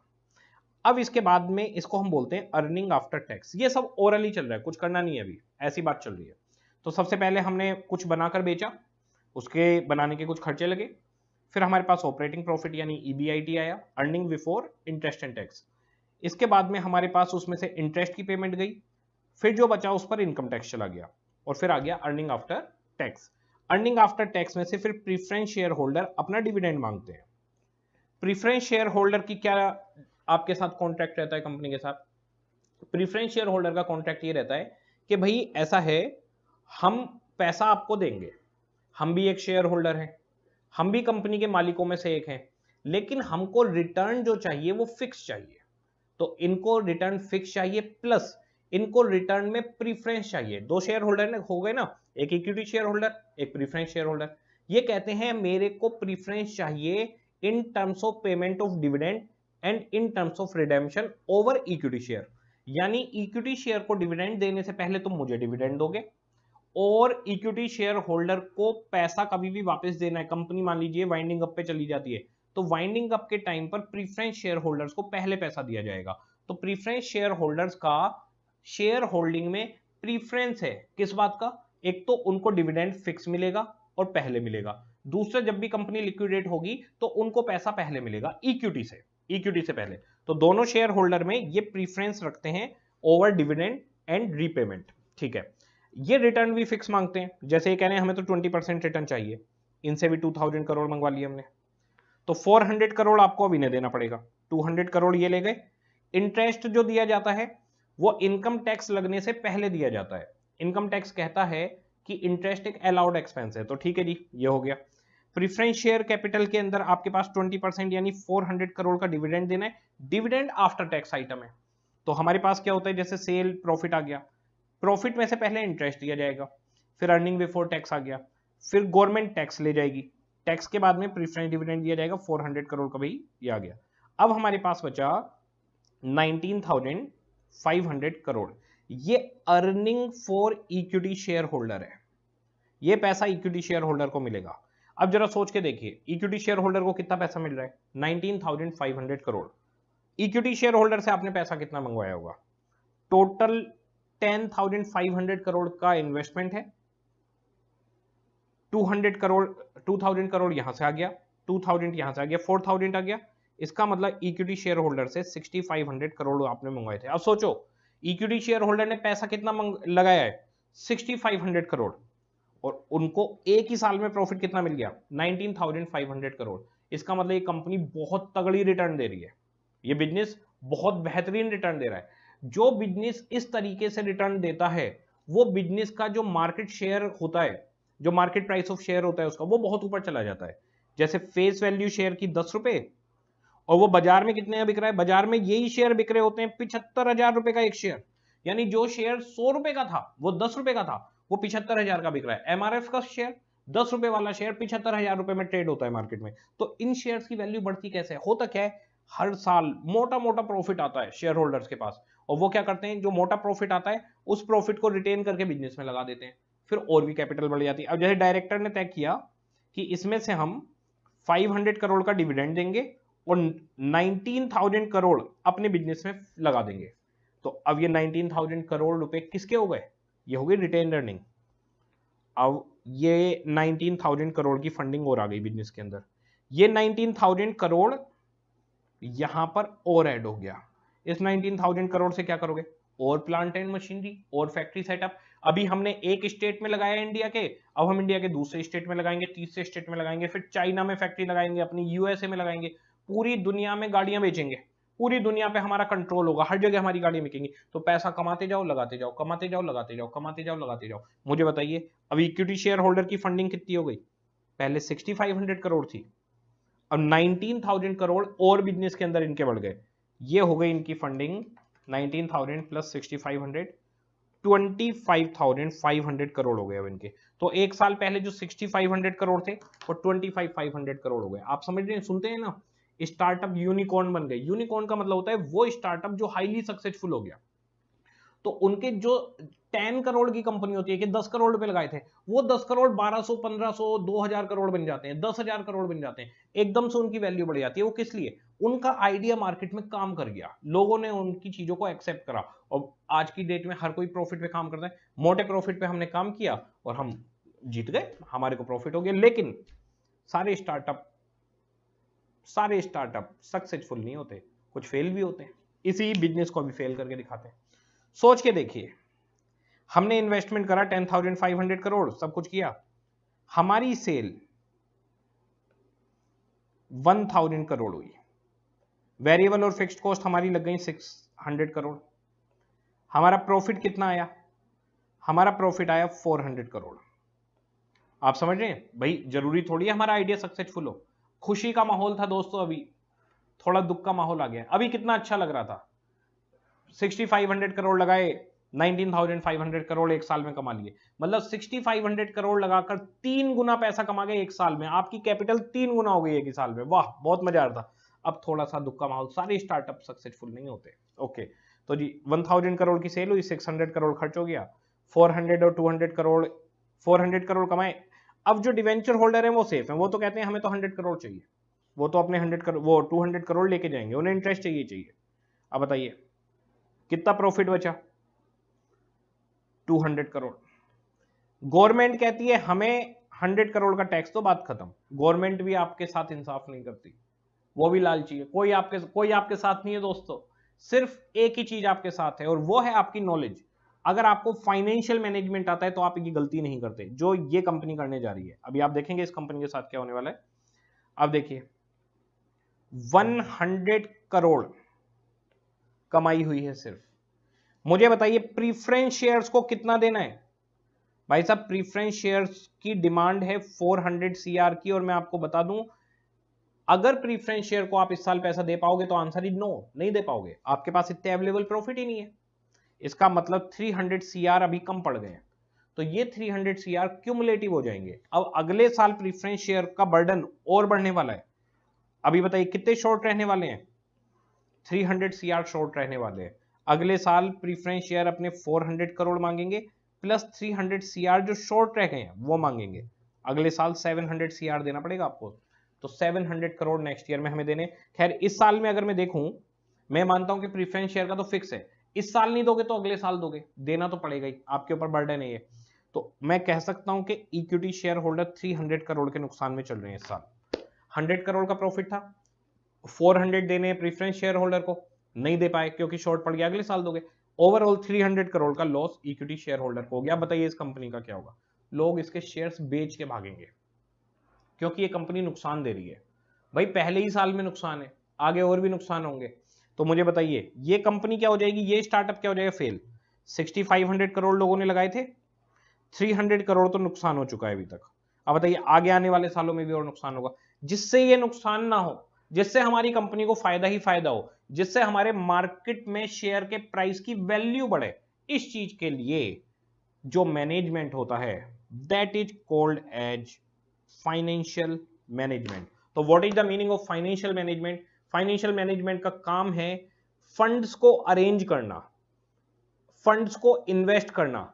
इस तरीके से इन्वेस्ट होना चाहिए, इस तरीके से अरेंजमेंट होना चाहिए कि कंपनी का जो मार्केट प्राइस ऑफ शेयर है, जो कंपनी के इक्विटी शेयर होल्डर हैं, उन्हें हमेशा फायदा हो, वो सेफ रहें, वो किसी तरीके से लॉस में ना जाएं, वो अनसेफ ना हो, उनकी कैपिटल कहीं जीरो ना हो जाए, मार्केट में कहीं उनके शेयर्स की वैल्यू गिर ना जाए। इसको मैनेज करने को कहा गया है फाइनेंशियल मैनेजमेंट, यानी management of finance in big business. तो बिग बिजनेस के लिए लगाया गया है ये। जरा देखिए किस तरीके से काम करता है, एक बार देखते हैं इसको। सिर्फ एक लाइट बातचीत हो रही है यहां, ये जो कुछ ही चल रहा है सब मिलेगा भी आपको, आगे सब सिखाया जाएगा, बहुत अच्छे से एक्सप्लेन करके सिखाया जाएगा। अभी सिर्फ एक डिस्कशन चल रहा है लाइट कि आखिर फाइनेंशियल मैनेजमेंट है क्या। देखिए financial management refers to that managerial activity, management का काम है which is concern with the arrangement of funds from various sources. Various sources क्या क्या है भाई? इक्विटी है सोर्स, प्रीफरेंस है सोर्स, और डेट है सोर्स, 3 सोर्स है। With consideration of cost control and risk, ये क्या चीज होती है अभी करेंगे इसकी बात। ये जो तीनों फंड्स हैं, इक्विटी, प्रीफरेंस और डेट, इनके साथ में कंट्रोल, कॉस्ट और रिस्क, तीन चीजें एसोसिएट हैं, उसकी बात अभी हम आगे करने वाले हैं। इनको कंसीडर करते हुए involve with such sources and application of these funds. तो पहले आपको, इसको मैं अगर बीच में से हटा दूं, तो आपको फाइनेंशियल मैनेजमेंट का मतलब है फंड्स को अरेंज करना है अलग अलग सोर्सेज से, और उन फंड्स को फिर अप्लाई करना है। अप्लाई करना यानी फिक्स्ड एसेट्स खरीदना, वर्किंग कैपिटल में लगाना, in an effective manner to maximize share holders earning and wealth. Share holder की अर्निंग को बोलते हैं earning per share, that is EPS, और शेयर होल्डर के वेल्थ को बोलते हैं market price of share, MPS. EPS का मतलब अर्निंग पर शेयर, एमपीएस का मतलब market price of per share. तो अर्निंग और वेल्थ यानी ईपीएस और एमपीएस शेयर होल्डर का बढ़ना चाहिए। बताइए कौन सी कंपनी एक सक्सेसफुल कंपनी मानी जाती है? एक सक्सेसफुल कंपनी वो कंपनी है जो अपने शेयर होल्डर को इनकम दे और प्लस उसके शेयर की मार्केट वैल्यू बढ़ती रहे। आपने सुना होगा कि खूब कहते हैं कि सेंसेक्स ऊपर चला गया, सेंसेक्स नीचे हो गया, इस कंपनी के शेयर के प्राइस उठ गए, इस कंपनी के शेयर के प्राइस गिर गए। तो ये जो शेयर के प्राइस उठना और गिरना है, इसमें हमें हमारी कंपनी के शेयर के प्राइस को उठाने की कोशिश करनी है, और जो अर्निंग है कंपनी की, जो शेयर होल्डर की अर्निंग है, उसे उठाना है। तो हमें दो चीजों को उठा के चलना है, एक तो अर्निंग को और दूसरा शेयर मार्केट में हमारे प्राइस की वैल्यू, हमारे जो शेयर है वो एक वेल्दी रेट पर, एक हेल्दी रेट पर सोल्ड होना चाहिए। ठीक है, अब अगर हम फाइनेंशियल मैनेजमेंट का डिजाइन देखें बेसिक, तो हमारे पास एक बिजनेस आइडिया होगा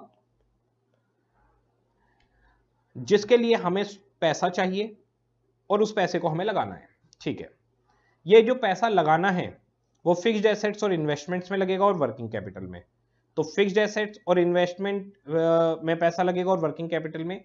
ये पार्ट है इन्वेस्टमेंट डिसीजन का। हर डिसीजन के लिए हमारे पास चैप्टर है। तो इन्वेस्टमेंट डिसीजन यानी पैसा कहां पर लगाया जाए।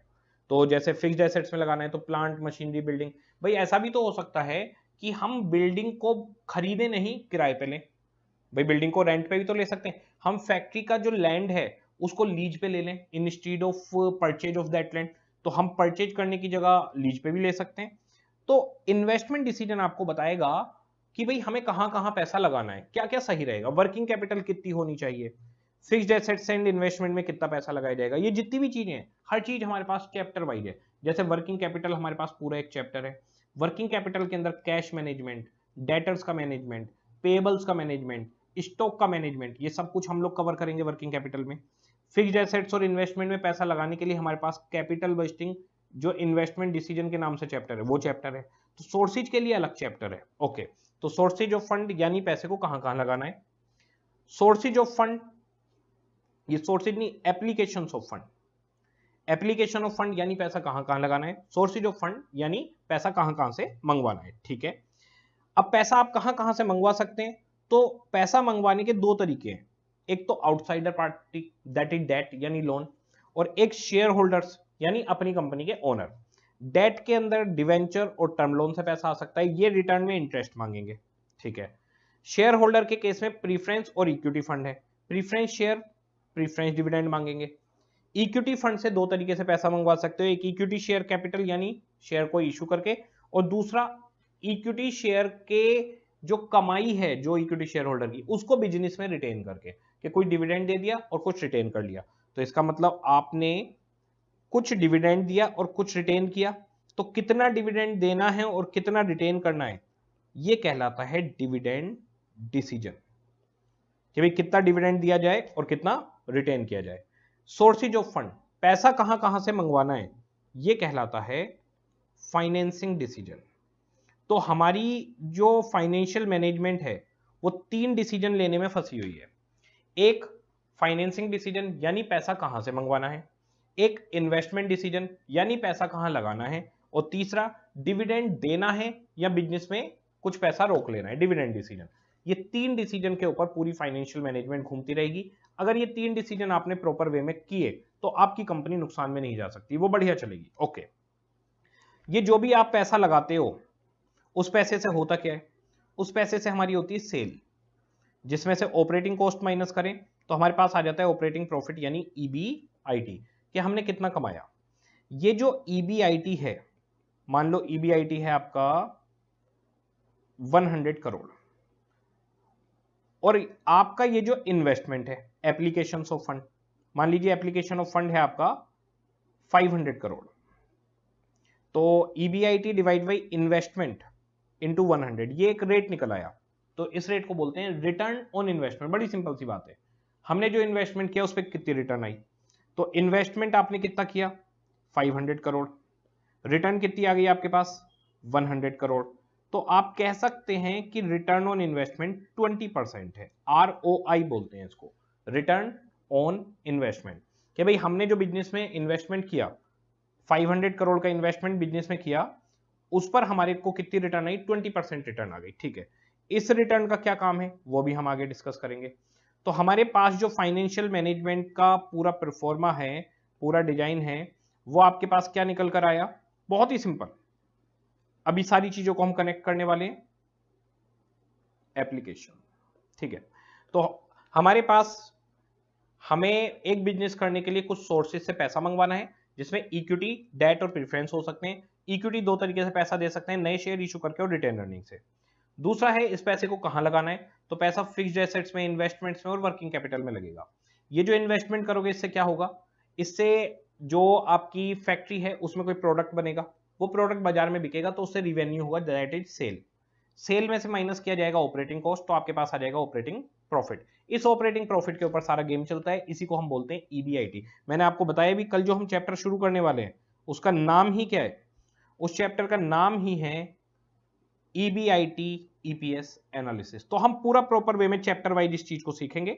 ओके, ये हमारे पास पूरा डिजाइन हो गया। डिवेंचर होल्डर को इंटरेस्ट चाहिए, प्रीफरेंस शेयर होल्डर को प्रीफरेंस डिविडेंड चाहिए, इक्विटी शेयर होल्डर को कितना डिविडेंड देना है और नहीं देना है ये बोर्ड ऑफ डायरेक्टर्स डिसाइड करेंगे। Okay, point number 1, financial management का बेसिक डिजाइन।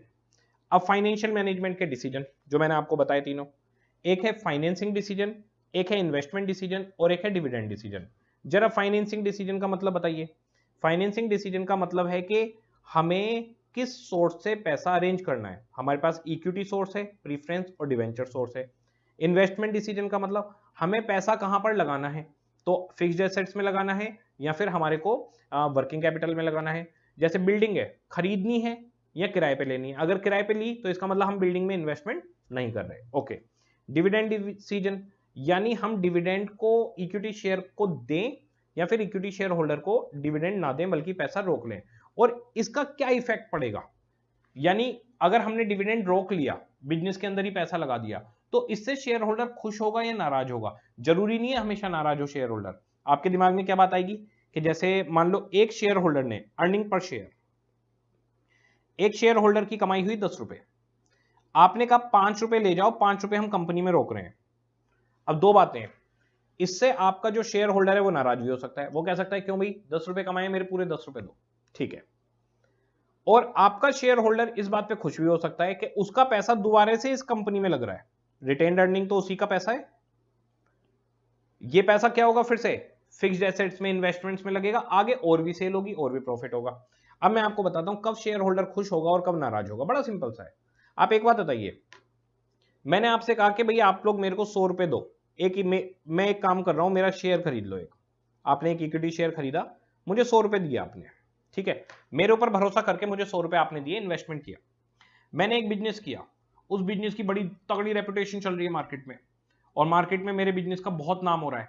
अब बताइए आप खुश हो गए, आपको लग रहा है भाई बहुत अच्छा काम कर रही है कंपनी, जहां हमने पैसा लगाया वो कंपनी बहुत बढ़िया चल रही है। ओके, अब मैंने आपको एजीएम में बोला कि भाई 10 रुपए का डिविडेंड, मतलब 10 रुपए की अर्निंग है, हमें इस कंपनी को और एक्सपेंड करने के लिए पैसा चाहिए, तो 5 रुपए आप ले लो और 5 रुपए इस बिजनेस में दोबारा से लगा दो। तो आप लोग क्या कहोगे कि हाँ सर कोई दिक्कत नहीं है, क्योंकि आपको पता है कंपनी बहुत बढ़िया काम कर रही है। इट मींस कंपनी की रेपुटेशन डिसाइड करेगी कि in the situation of retained earning share holder will be happy और नॉट। तो आप लोग हैप्पी होंगे या नहीं होंगे ये कौन डिसाइड करेगा, ये डिसाइड करेगा कंपनी की रेपुटेशन। तो अगर कंपनी की रेपुटेशन बढ़िया है तो ऑब्वियसली 100% की बात है कि आपका शेयर होल्डर हैप्पी होने वाला है कि पैसा लगा दो कोई दिक्कत नहीं है। इसी जगह पर अगर आपकी कंपनी की रेपुटेशन खराब है, मार्केट में पता चला कि जिस कंपनी में आपने पैसा लगाया, यानी मेरे को आपने पैसा दिया है और मैं ऐसा प्रोडक्ट बना रहा हूं जो स्किन को एलर्जी कर रहा है, जो लोगों को परेशान कर रहा है, या जिसकी क्वालिटी बहुत ही पुअर है, घटिया क्वालिटी। कई बार ऐसा होता नहीं है, जैसे हम अमेजोन से, फ्लिपकार्ट से कोई चीज मंगवाते हैं, उसकी फोटो तो बड़ी बेहतरीन होती है, पर घर पे आता है तो देख के हम कहते हैं ये क्या कबाड़ है, और फिर हम उसको रिटर्न करवा देते हैं। तो बताइए, अगर आप कबाड़ बेचने वाली कंपनी है तो लोग आपके सामानों को रिटर्न करेंगे?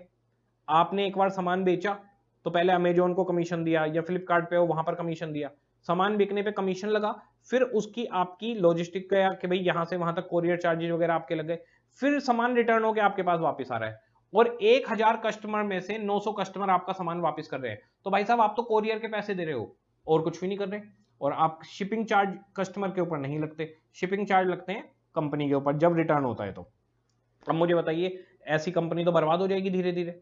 तो आपको पता चला नमित सर ने जिस कंपनी में पैसे लगवाए हैं, जिस बिजनेस में पैसे लगवाए हैं, वो बिजनेस बिल्कुल बर्बाद चल रहा है, बिल्कुल घटिया माल है, हर कोई उसके सामान को गाली देता फिर रहा है कि पुअर क्वालिटी है ये।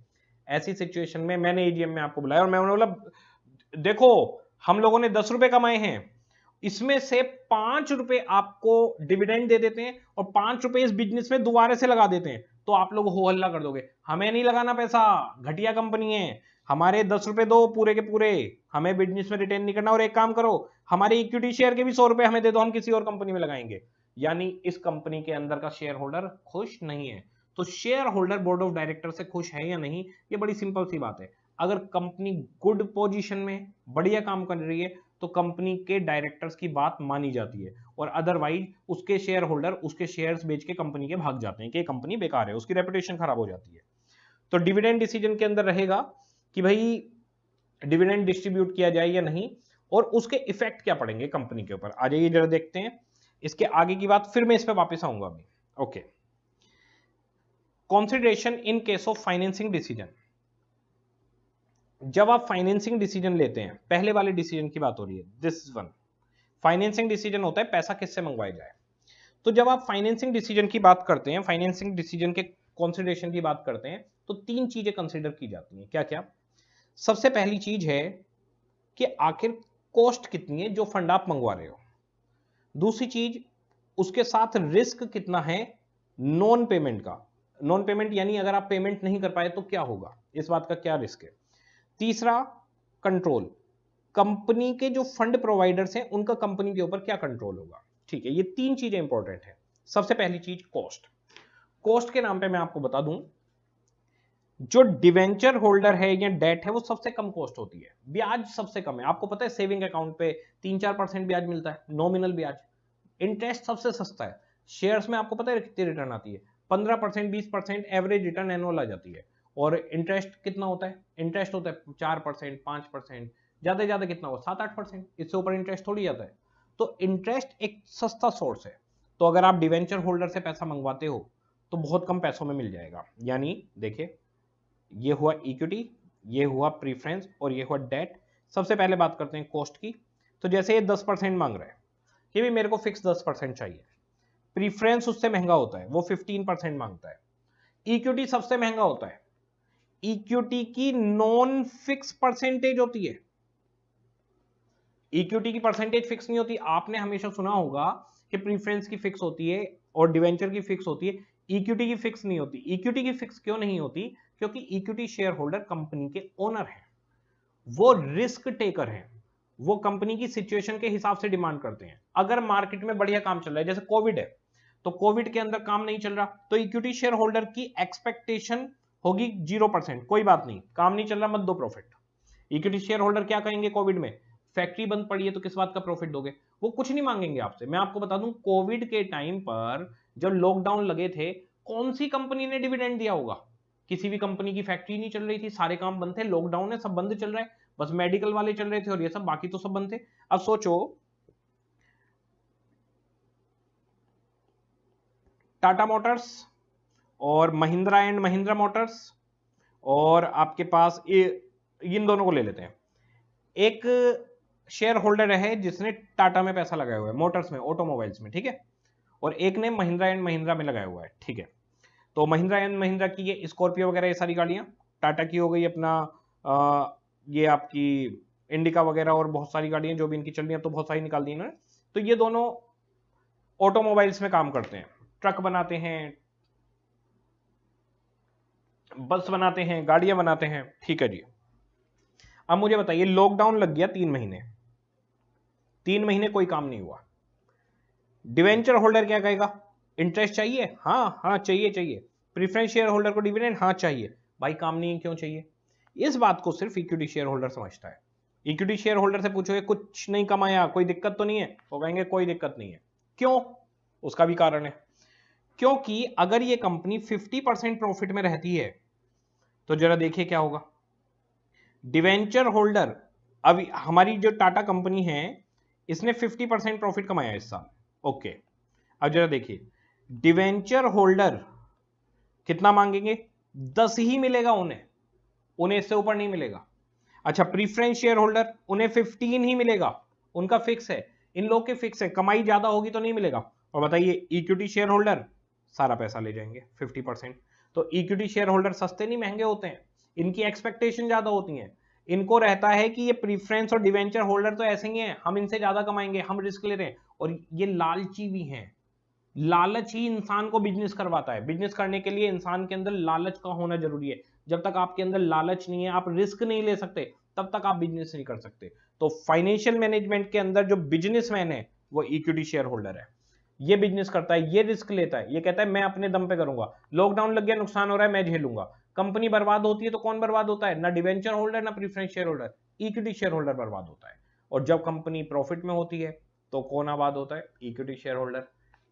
एक अंबानी बैंकरप्ट हो गया, एक अंबानी इंडिया का सबसे अमीर बंदा है। वो दोनों अंबानी भाई भाई हैं, अंबानी ब्रदर्स। अंबानी ब्रदर्स में एक ब्रदर बैंकरप्ट है, एक ब्रदर सबसे अमीर आदमी है। मुझे बताइए क्यों? क्योंकि दोनों शेयर होल्डर थे, अलग अलग कंपनी के ओनर थे। जिसका बिजनेस पट हुआ वो बैंकरप्ट हो गया, जिसका बिजनेस चल गया वो इंडिया का सबसे अमीर आदमी बन गया। तो दोनों ब्रदर सेम, दोनों के पास शेयर होल्डिंग, अलग अलग कंपनी में, एक कंपनी बर्बाद हो गई, एक चल गई, क्योंकि एक का फाइनेंशियल मैनेजमेंट बेकार था और दूसरी का फाइनेंशियल मैनेजमेंट गुड था। तो इस तरीके से काम चलते हैं। अब आप बताइए, एक बंदा है डिवेंचर होल्डर, रिलायंस 1 रिलायंस 2 दो कंपनियां बनाते हैं, रिलायंस 1 रिलायंस 2, एक अनिल अंबानी जी की, एक मुकेश अंबानी की, ठीक है। अब आप डिवेंचर होल्डर हो, आपने यहां पर 1 लाख के डिवेंचर लिए हुए हैं और यहां पर भी 1 लाख के डिवेंचर, ठीक है। ये कंपनी बैंकरप्ट हो गई, ठीक है, बैंकरप्ट हो गई। ये कंपनी इंडिया की नंबर 1 कंपनी चल रही है, ओके जी, फर्स्ट नंबर पे। अब मुझे बताइए, डिवेंचर होल्डर है, 10% इंटरेस्ट है, उसे इस कंपनी, ये कंपनी इसे 10,000 का इंटरेस्ट तब भी देगी और रीपेमेंट भी करेगी। बैंकरप्सी जब होती है तो सबसे पहले पेमेंट डिवेंचर होल्डर को दी जाती है, तो उसको अपने पैसे मिल जाएंगे। जैसे मान लो 1 लाख करोड़ की कंपनी है, बैंकरप्ट भी होगी तो 20-30 हजार करोड़ रुपए तो निकल ही जाएंगे उससे, उसकी एसेट्स बेच के। बैंकरप्सी में एसेट्स बेच दी जाती हैं। तो 1 लाख करोड़ की कंपनी है, उसमें से 30,000 करोड़ मिल गए, तो वो सबसे पहले डिवेंचर की पेमेंट हो जाएगी। प्रीफरेंस शेयर होल्डर और इक्विटी शेयर होल्डर का नाम बाद में आएगा। तो ये अपना इंटरेस्ट और कैपिटल ले जाएंगे। जो कंपनी नंबर 1 चल रही है वहां भी 10,000 का इंटरेस्ट मिलेगा। मुझे बताइए, डिवेंचर होल्डर तो दोनों जगह एक जैसा है, जो कंपनी बर्बाद हुई और जो कंपनी नंबर 1 है उसे तो अपने 10,000 रुपए मिल रहे हैं। अब आप नंबर 1 कंपनी के डिवेंचर होल्डर हो या फिर आप जो कंपनी बेकार है, बर्बाद है और बंद होने वाली है उसके डिवेंचर होल्डर हो, आपको कमाई 10,000 मिलेगी और आपके 1 लाख रुपए मिल जाएंगे, ओके। अच्छा, बैंकरप्ट कंपनी कई बार ऐसा होता है, इतनी बैंकरप्ट हो जाती है कि डिवेंचर होल्डर के पैसे ही मर जाते हैं। वो वर्स्ट सिचुएशन होती है, वो सिचुएशन है कि बिल्कुल ही बर्बाद हो गया, ओके। अब बताइए, debenture holder, preference share holder, इनकी तो फिक्स इनकम है। आपकी कंपनी आबाद हो या बर्बाद हो, मुझे बताइए, अगर लॉकडाउन लगा हुआ है तो यही शेयर होल्डर कहते हैं हमें कुछ नहीं चाहिए। अगर लॉकडाउन नहीं है तो ये शेयर होल्डर कह रहे हैं हमें 50% चाहिए। तो मुझे बताइए, इक्विटी शेयर होल्डर, लोग सोचते हैं फ्री है, अरे भाई दुनिया में फ्री कुछ है क्या? दुनिया में फ्री कुछ नहीं होता। इक्विटी शेयर होल्डर फ्री नहीं है। लोग, बच्चों का क्वेश्चन होता है सर डिवेंचर के आगे परसेंटेज होती है, प्रीफरेंस की परसेंटेज होती है, इक्विटी की नहीं होती। बेटा इक्विटी की परसेंटेज इसलिए नहीं होती क्योंकि उनकी डिमांड बदलती रहती है। अगर लॉकडाउन लगा हुआ है तो उनकी डिमांड 0 है, वो समझदार हैं, वो बिजनेस के ओनर हैं। और अगर यही बिजनेस चल रहा है तो उनकी डिमांड है कि हमारी कंपनी 50% कम से कम कमाए। ये इन्वेस्टर्स हैं, equity share holder, true investor, जो रिस्क लेकर काम करते हैं। इसीलिए इक्विटी शेयर होल्डर की कोई परसेंटेज नहीं होती, लेकिन इक्विटी शेयर होल्डर सबसे ज्यादा एक्सपेंसिव होते हैं। तो अगर कॉस्ट की बात की जाए तो इक्विटी शेयर होल्डर सबसे ज्यादा हाई कॉस्ट रखते हैं, प्रीफरेंस शेयर होल्डर मीडियम और डिवेंचर होल्डर लो कॉस्ट रखते हैं कंपनी के पॉइंट ऑफ व्यू से। कंपनी को सबसे ज्यादा पेमेंट इक्विटी को करनी होती है, उससे कम प्रीफरेंस और उससे कम डेट। ओके, अगर कंपनी ठीक चल रही है तो, अगर बर्बाद हो रही है तो इक्विटी को कहां से देगी, फिर तो बर्बाद हो जाएगी। दूसरी चीज है रिस्क ऑफ नॉन पेमेंट। अगर कभी ऐसा हुआ कि हम पेमेंट नहीं कर पाए तो क्या होगा, तो देखिए डिवेंचर होल्डर जो होते हैं, जो डेट है वहां पर हाई रिस्क है। रीजन, लॉकडाउन में भी आपको इंटरेस्ट देना पड़ेगा, बिजनेस नहीं चल रहा तो भी इंटरेस्ट देना पड़ेगा, यानी इंटरेस्ट पेमेंट आपको हर हाल में करनी पड़ेगी, आप कमाओ या ना कमाओ। तो कम आप सोचिए, आप कंपनी हो, आप अपने आप को कंपनी सोचिए कि आप कंपनी हो। अब सोच के देखिए आप कंपनी हो तो अब आपकी कंपनी कमाए या ना कमाए, डिवेंचर होल्डर को तो आपको पेमेंट करनी पड़ेगी। तो रिस्क कैसा हो गया, हाई रिस्क। प्रीफरेंस शेयर पे मीडियम रिस्क है।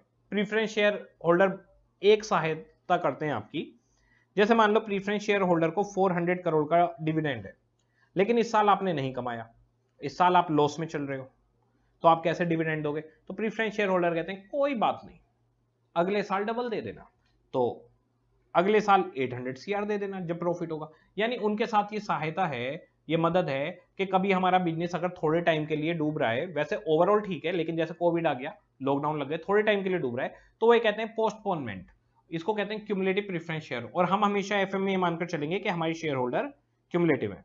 तो प्रीफरेंस शेयर होल्डर के साथ ये फायदा है कि उनके साथ मीडियम रिस्क है, अभी नहीं देना आगे देना है, तो पोस्टपोन तो हुआ, कम से कम इतनी मदद तो मिली। डिवेंचर होल्डर को तो अभी देना पड़ेगा। तो अगर रिस्क की बात करें तो डिवेंचर होल्डर सबसे ज्यादा रिस्की है, प्रीफरेंस मीडियम, इक्विटी के साथ सबसे कम रिस्क है, कमाया तो दे दिया, नहीं कमाया तो नहीं दिया, वो कुछ नहीं कहते, उनकी कोई बाउंडेशन नहीं है कि फिक्स देना पड़ेगा। ओके, इसके बाद में आता है कंट्रोल, कि कंपनी का कंट्रोल किसके पास होता है। कंपनी का कंट्रोल, क्या डिवेंचर होल्डर कंपनी को कंट्रोल करते हैं? बिल्कुल भी नहीं, डिवेंचर होल्डर का कंपनी में कोई कंट्रोल नहीं है। एजीएम के अंदर जो वोटिंग राइट है वो सिर्फ इक्विटी शेयर होल्डर के पास है, तो डिवेंचर के पास कोई कंट्रोल नहीं है, इक्विटी के पास पूरा कंट्रोल है। इक्विटी शेयर होल्डर ही वोटिंग राइट से बोर्ड ऑफ डायरेक्टर्स के दिए गए जो भी प्रपोजल्स होते हैं उनको अप्रूव और डिसअप्रूव करते हैं। तो जो भी कंपनी के अंदर डिसीजन मेकिंग होगी उसके अंदर कंट्रोल होगा, वो इक्विटी शेयर होल्डर के पास होगा, और equity share holders he board of directors को चेंज कर सकते हैं, पूरे बोर्ड को बदलने की कैपेसिटी भी इन्हीं के पास है। तो पूरी कंपनी का जो कंट्रोल है वो इक्विटी शेयर होल्डर के पास है। प्रीफरेंस शेयर होल्डर के पास मीडियम कंट्रोल है। मीडियम कैसे?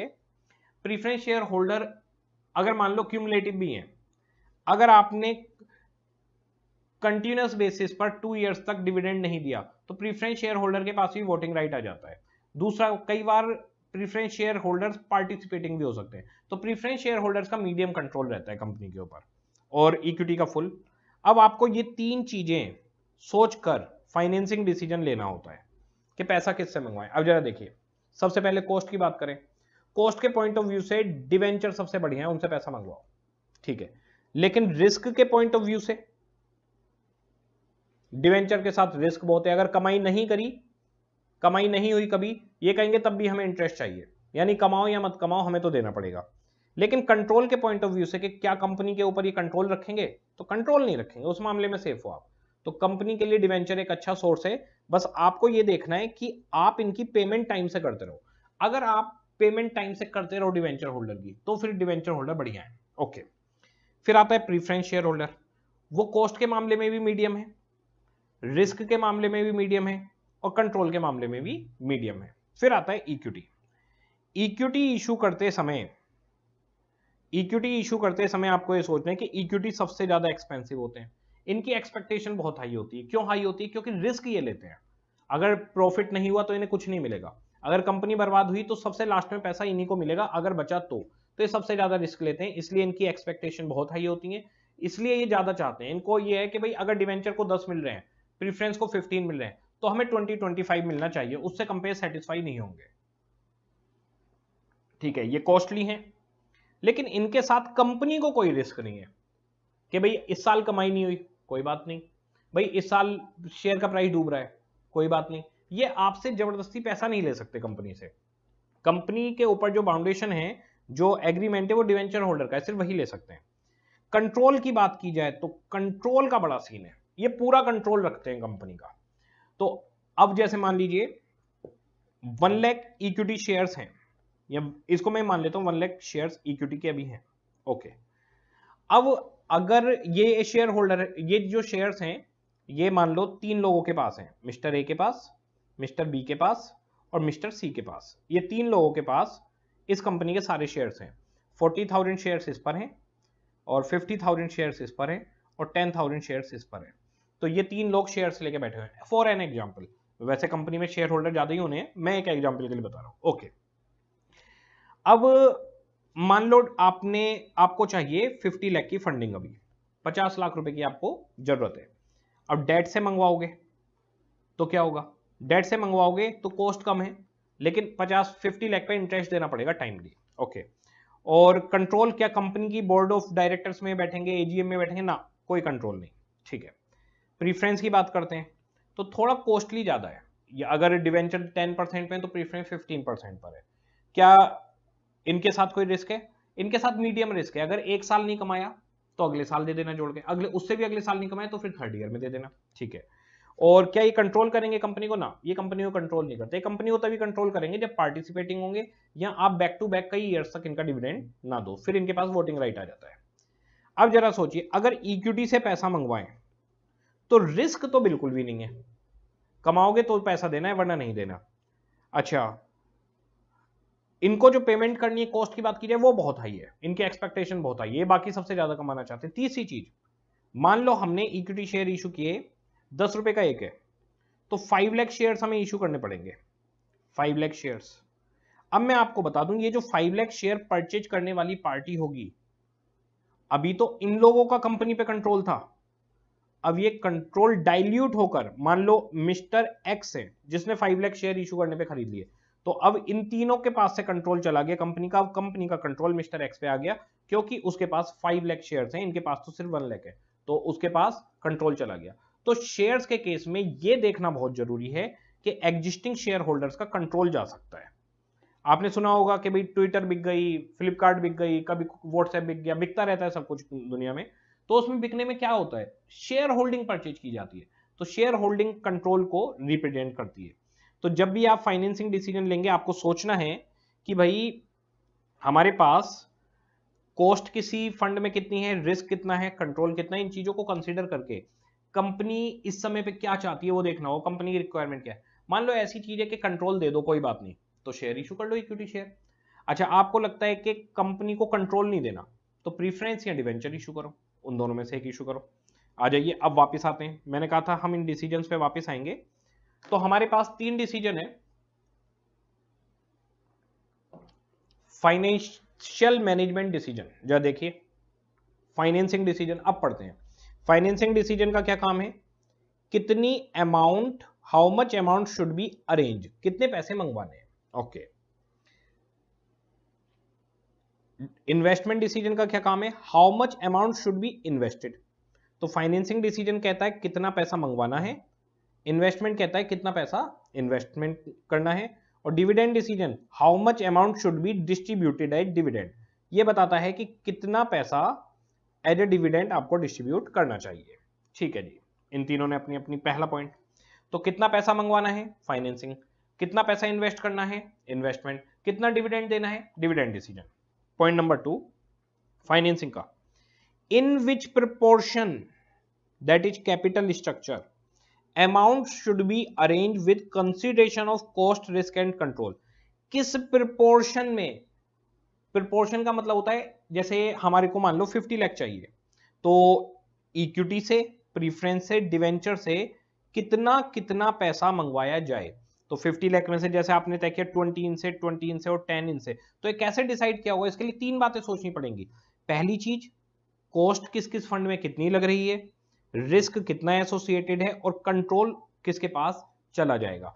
तो आपको फाइनेंसिंग डिसीजन 2 बात बताते हैं, पहली चीज कितना पैसा अरेंज करना है और किस प्रोपोर्शन में अरेंज करना है, यानी डेट इक्विटी प्रेफरेंस में क्या कैसे कैसे होना चाहिए।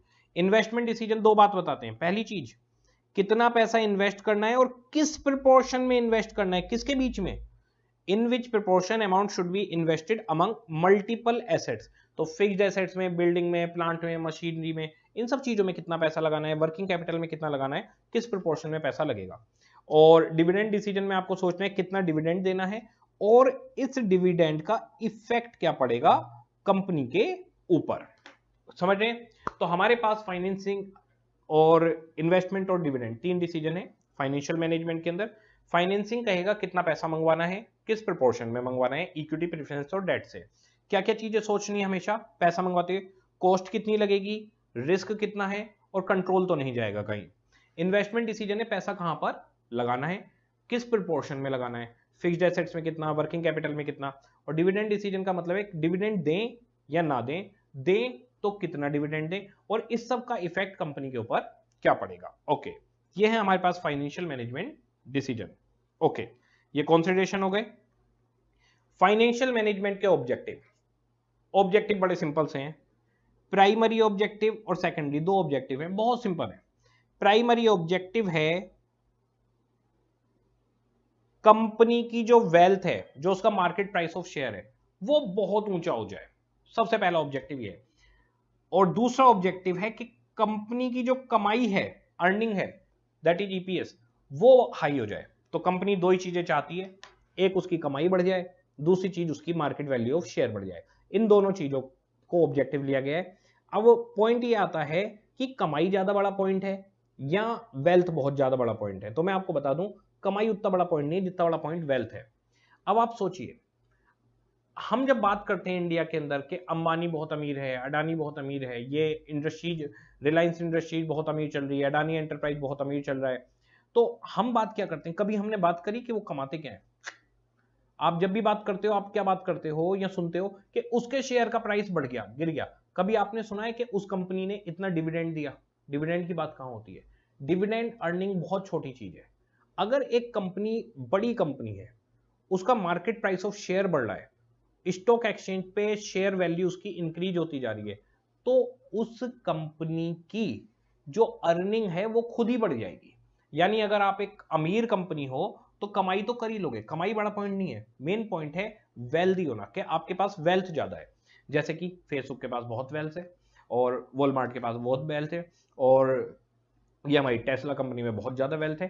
तो अलोन मस्क हैं उनके ओनर, तो अलोन मस्क के पास बहुत पैसे हैं। तो ये सब लोग बहुत पैसे वाले हैं। पैसे वाले इन द सेंस इनकी कमाई ज्यादा है, इनकी वेल्थ ज्यादा है। तो हमारा मेन ऑब्जेक्टिव है हमारी वेल्थ बढ़े और हमारी अर्निंग तो ऑब्वियसली वो सेकेंडरी ऑब्जेक्टिव है। अब जरा आप एक बात सोचिए, सीए बन के आप क्या चाहते हैं? सीए बन के आप चाहते हैं आपकी सैलरी 1 लाख पर मंथ हो, 2 लाख पर मंथ हो, 5 लाख पर मंथ हो। एक सोच तो ये है, लेकिन अगर आप ध्यान से सोचेंगे तो ये सब चीजें किस चीज के लिए? आपका एक ही होता है, आपके पास होता है एक लंबी गाड़ी हो। चलो जी, एक मर्सिडीज, बीएमडब्ल्यू, ऑडी, कई लोगों की लालच ज्यादा है, उनके मन में हो सकता है कई सारी हो। एक बड़ा मकान हो, एक हवेली, पूरी की पूरी हवेली, उसमें गार्ड, नौकर, चाकर, ये सब। ऑब्वियसली उसके अंदर एक सुंदर पत्नी या एक हैंडसम पति हो तो उससे बढ़िया कोई बात ही नहीं, डिपेंड करता है आप लड़के हैं लड़का है। तो गाड़ी हो, मकान हो, आपके बैंक अकाउंट में बहुत सारे पैसे भरे हों, बैंक अकाउंट पूरा भरा हुआ हो, खूब सारे प्लॉट और जमीनें हो। मुझे बताइए, गाड़ी, बंगला, बैंक अकाउंट, जमीनें, सब किस चीज को दिखाते हैं? ये अर्निंग को नहीं दिखाते, ये दिखाते हैं आपकी वेल्थ कितनी है, आप कितने करोड़ के मालिक हो, आपके पास टोटल प्रॉपर्टी, आपकी नेट वर्थ आज की डेट में क्या है, ये वेल्थ को दिखाता है। अर्निंग सेकेंडरी है, इसी अर्निंग से जुड़ जुड़ के वेल्थ बनती है। ये चीज नॉर्मल बिजनेस में ठीक है, पर कंपनी के केस में ऐसा नहीं होता। कंपनी के केस में वेल्थ बनती है रेपुटेशन से। गुडविल एक बहुत बड़ी अमाउंट है, गुडविल एक बहुत बड़ा बेस है किसी भी कंपनी की वेल्थ को बढ़ाने का। जैसे कि टाटा पिछले 20 साल से रेगुलर डिविडेंड दे रही है, रेगुलर अर्निंग दे रही है, तो उसका शेयर बढ़ता रहेगा।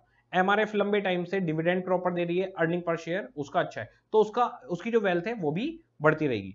तो अगर कहीं पर 2 में से एक चीज आए कि भाई हमें अर्निंग को चुनना है या फिर वेल्थ को चुनना है, इन दोनों में से अगर एक को चुनना पड़े तो प्राइमरी हमारी वेल्थ रहेगी। जैसे आपसे पूछा जाए कि तुम्हें गाड़ी, बंगला, बैंक बैलेंस चाहिए या 5 लाख रुपए महीना की नौकरी चाहिए, 2 में से एक चीज मिलेगी। आपको मिलेगी गाड़ी, आपको मिलेगा बंगला, और आपको मिलेगा बैंक बैलेंस 10-20 करोड़ का, चलो जी 10 करोड़ का बैंक बैलेंस ही मिलेगा, एक आपका कोठी भी मिल गई आपको, और एक आपको BMW ऑडी गाड़ी मिल गई। आपको बताना है कि आपको इन दोनों में से एक चीज चुननी है, 5 लाख पर मंथ की सैलरी आपको चाहिए या गाड़ी बंगला और बैंक। ओह यार, अरे भाई क्या करेंगे इस 5 लाख का, जब हम पे गाड़ी है, जब हम पे बंगला है, जब हमारे अकाउंट में 10 करोड़ रुपए हैं, क्या करेंगे इसका, ये तो हम खुद ही कमा लेंगे।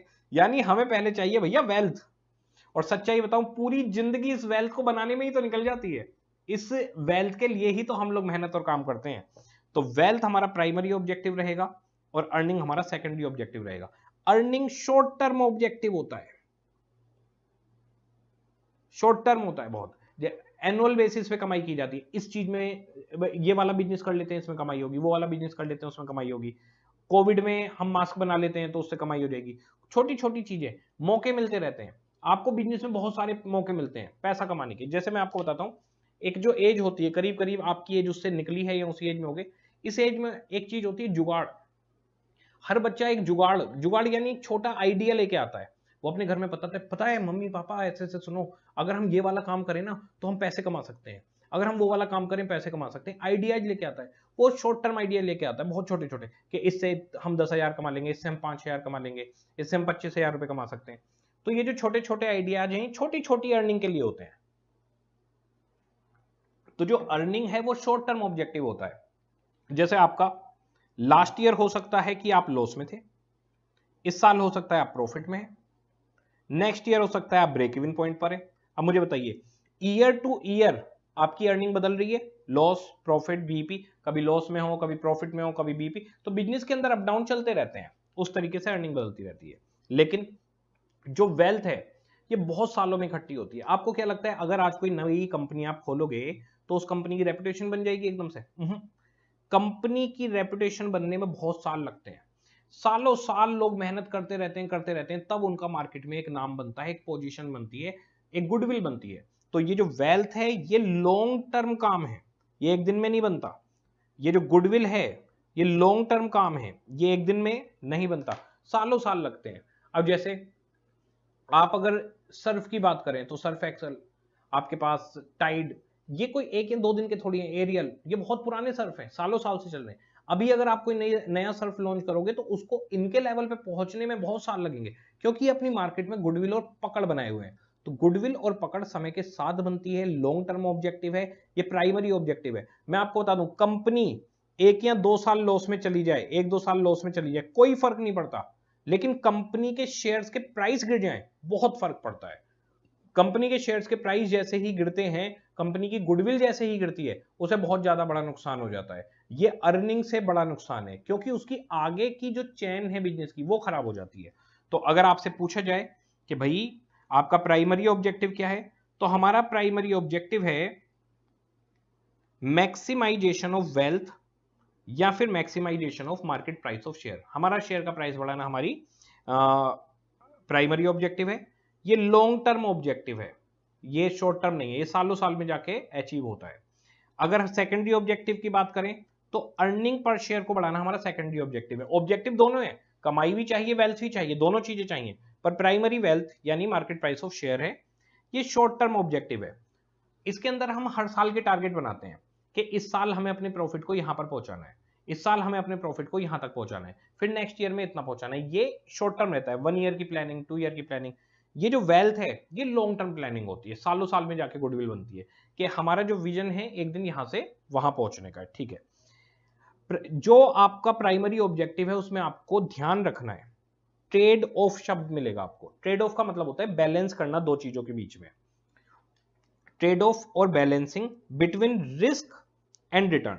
देखो होता क्या है, आप जब भी कोई काम करने जाते हो तो उसके अंदर दो चीजें इन्वॉल्व होती हैं, रिस्क और रिटर्न। जितना ज्यादा रिस्क होगा, हाई रिस्क है अगर किसी काम में, तो उसकी रिटर्न हाई होगी, लेकिन उसमें लॉस के चांस भी हाई होंगे, इसीलिए तो रिस्क है। रिस्क का मतलब है कि भाई हम रिस्क लेके चल रहे हैं, यानी पैसा बर्बाद हो सकता है। तो जहां रिस्क ज्यादा होगा वहां रिटर्न भी ज्यादा होगी, लेकिन नुकसान के चांस भी ज्यादा रहेंगे। ओके, अच्छा, अगर रिस्क कम लोगे, लो रिस्क, तो रिटर्न भी कम मिलेगी, हाँ नुकसान के चांस भी कम रहेंगे। तो अगर आप रिस्क ज्यादा लेते हैं तो प्रॉफिट ज्यादा हो सकता है, लेकिन लॉस होने के चांस भी बहुत ज्यादा रहेंगे। जैसे सट्टे में पैसे लगाना, मैंने भी पैसे लगाए कि अगली बॉल पे 6 पड़ेगा, इस पे 10,000 रुपीज मैंने लगा दिए। वैसे देखो मेरे को ये बैटिंग वगैरह का पता नहीं, कभी सोचो सर यही काम करते हैं बैटिंग का मेरे को कोई शौक नहीं है, पर सोच के देखो अगली बॉल पे 6 लगेगा, इस बात की बैट लग गई, मैंने कहा 10,000 रुपीज मैंने लगा दिए। अब अगर 6 लग गया तो मुझे डबल मिलेंगे 20,000, यानी बड़ी हाई रिटर्न है। एक मतलब 5 मिनट में ही मैंने 10,000 रुपए कमा लिए, 10 लगाए और 20 मिल गए। लेकिन 5 मिनट में ही ये 10 जीरो भी हो सकते हैं।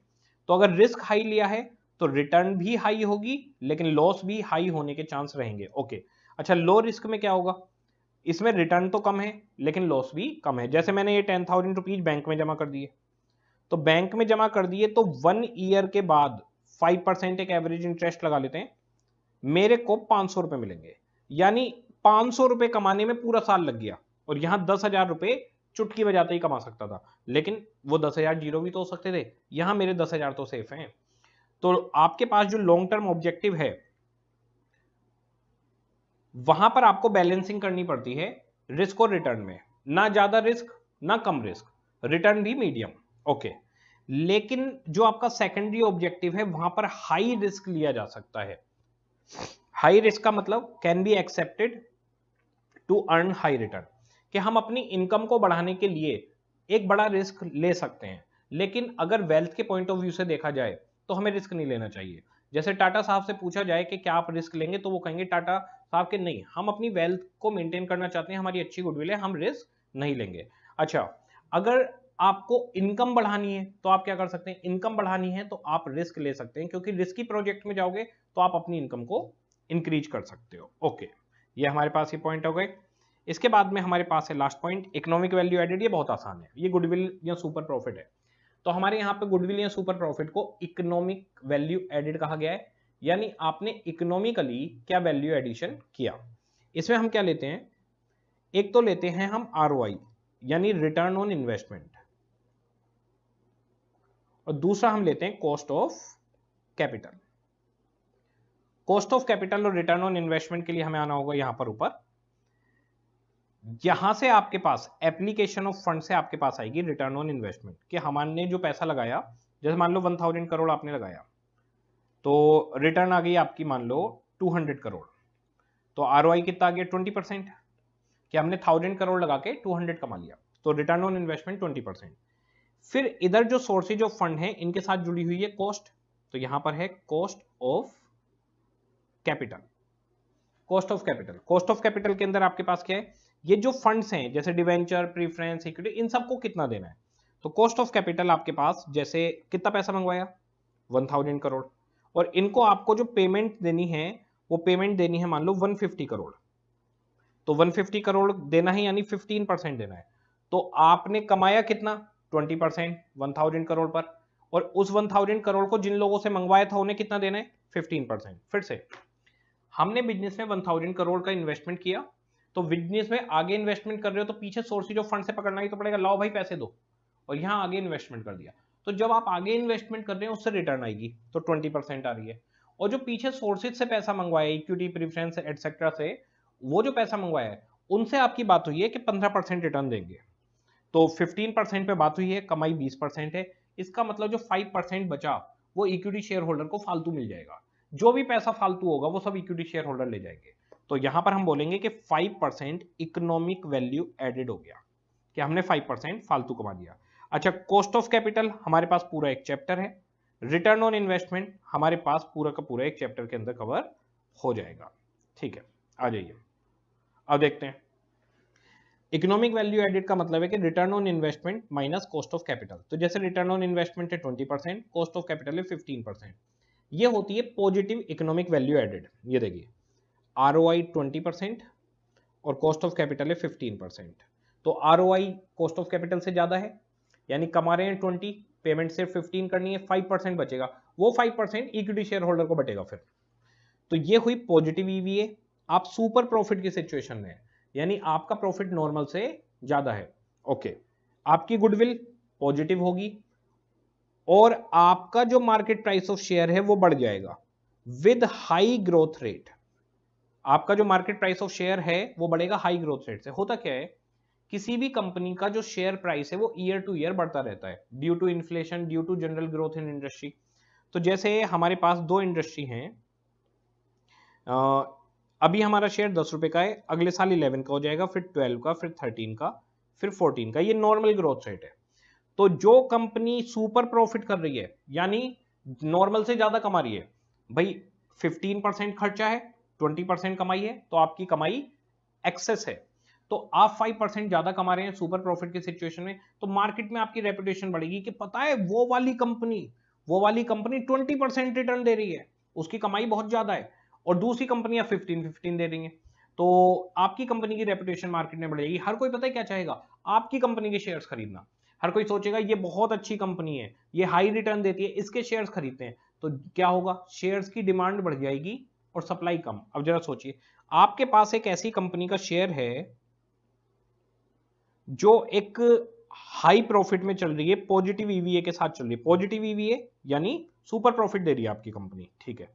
अब बताइए, आपसे कोई आके कहेगा अपना शेयर बेच दो, तो बेचोगे क्या? आप कहोगे मैं नहीं बेचूंगा, मेरी कंपनी तो बहुत बढ़िया रिटर्न दे रही है, मैं पैसा यहीं पे लगा के रखूंगा। लोग आपके पास आएंगे, पूछते रहेंगे, आप शेयर नहीं बेचोगे। तो शेयर्स की डिमांड ज्यादा हो जाएगी और सप्लाई कम। तो ऐसी सिचुएशन में आपके शेयर का प्राइस नॉर्मल ग्रोथ से ज्यादा बढ़ेगा। तो अगर नॉर्मल ग्रोथ है किसी कंपनी के 10 से 11 होगा, तो आपका शेयर 10 से सीधे 12 रुपए हो जाएगा। इसका फिर 11 से 12 होना है तो आपका 15 हो जाएगा। इसका 12 से 13 रुपए होना है तो आपका 15 टू 20 रुपीज हो जाएगा, और फिर 14 हो जाए तो 25। यानी आपका शेयर जो नॉर्मल ग्रोथ है उस हिसाब से तेज फास्ट स्पीड में ऊपर चलेगा। तो आपके शेयर्स की ग्रोथ ज्यादा होगी अगर आप सुपर प्रॉफिट की सिचुएशन में अच्छी कमाई कर रहे हैं तो।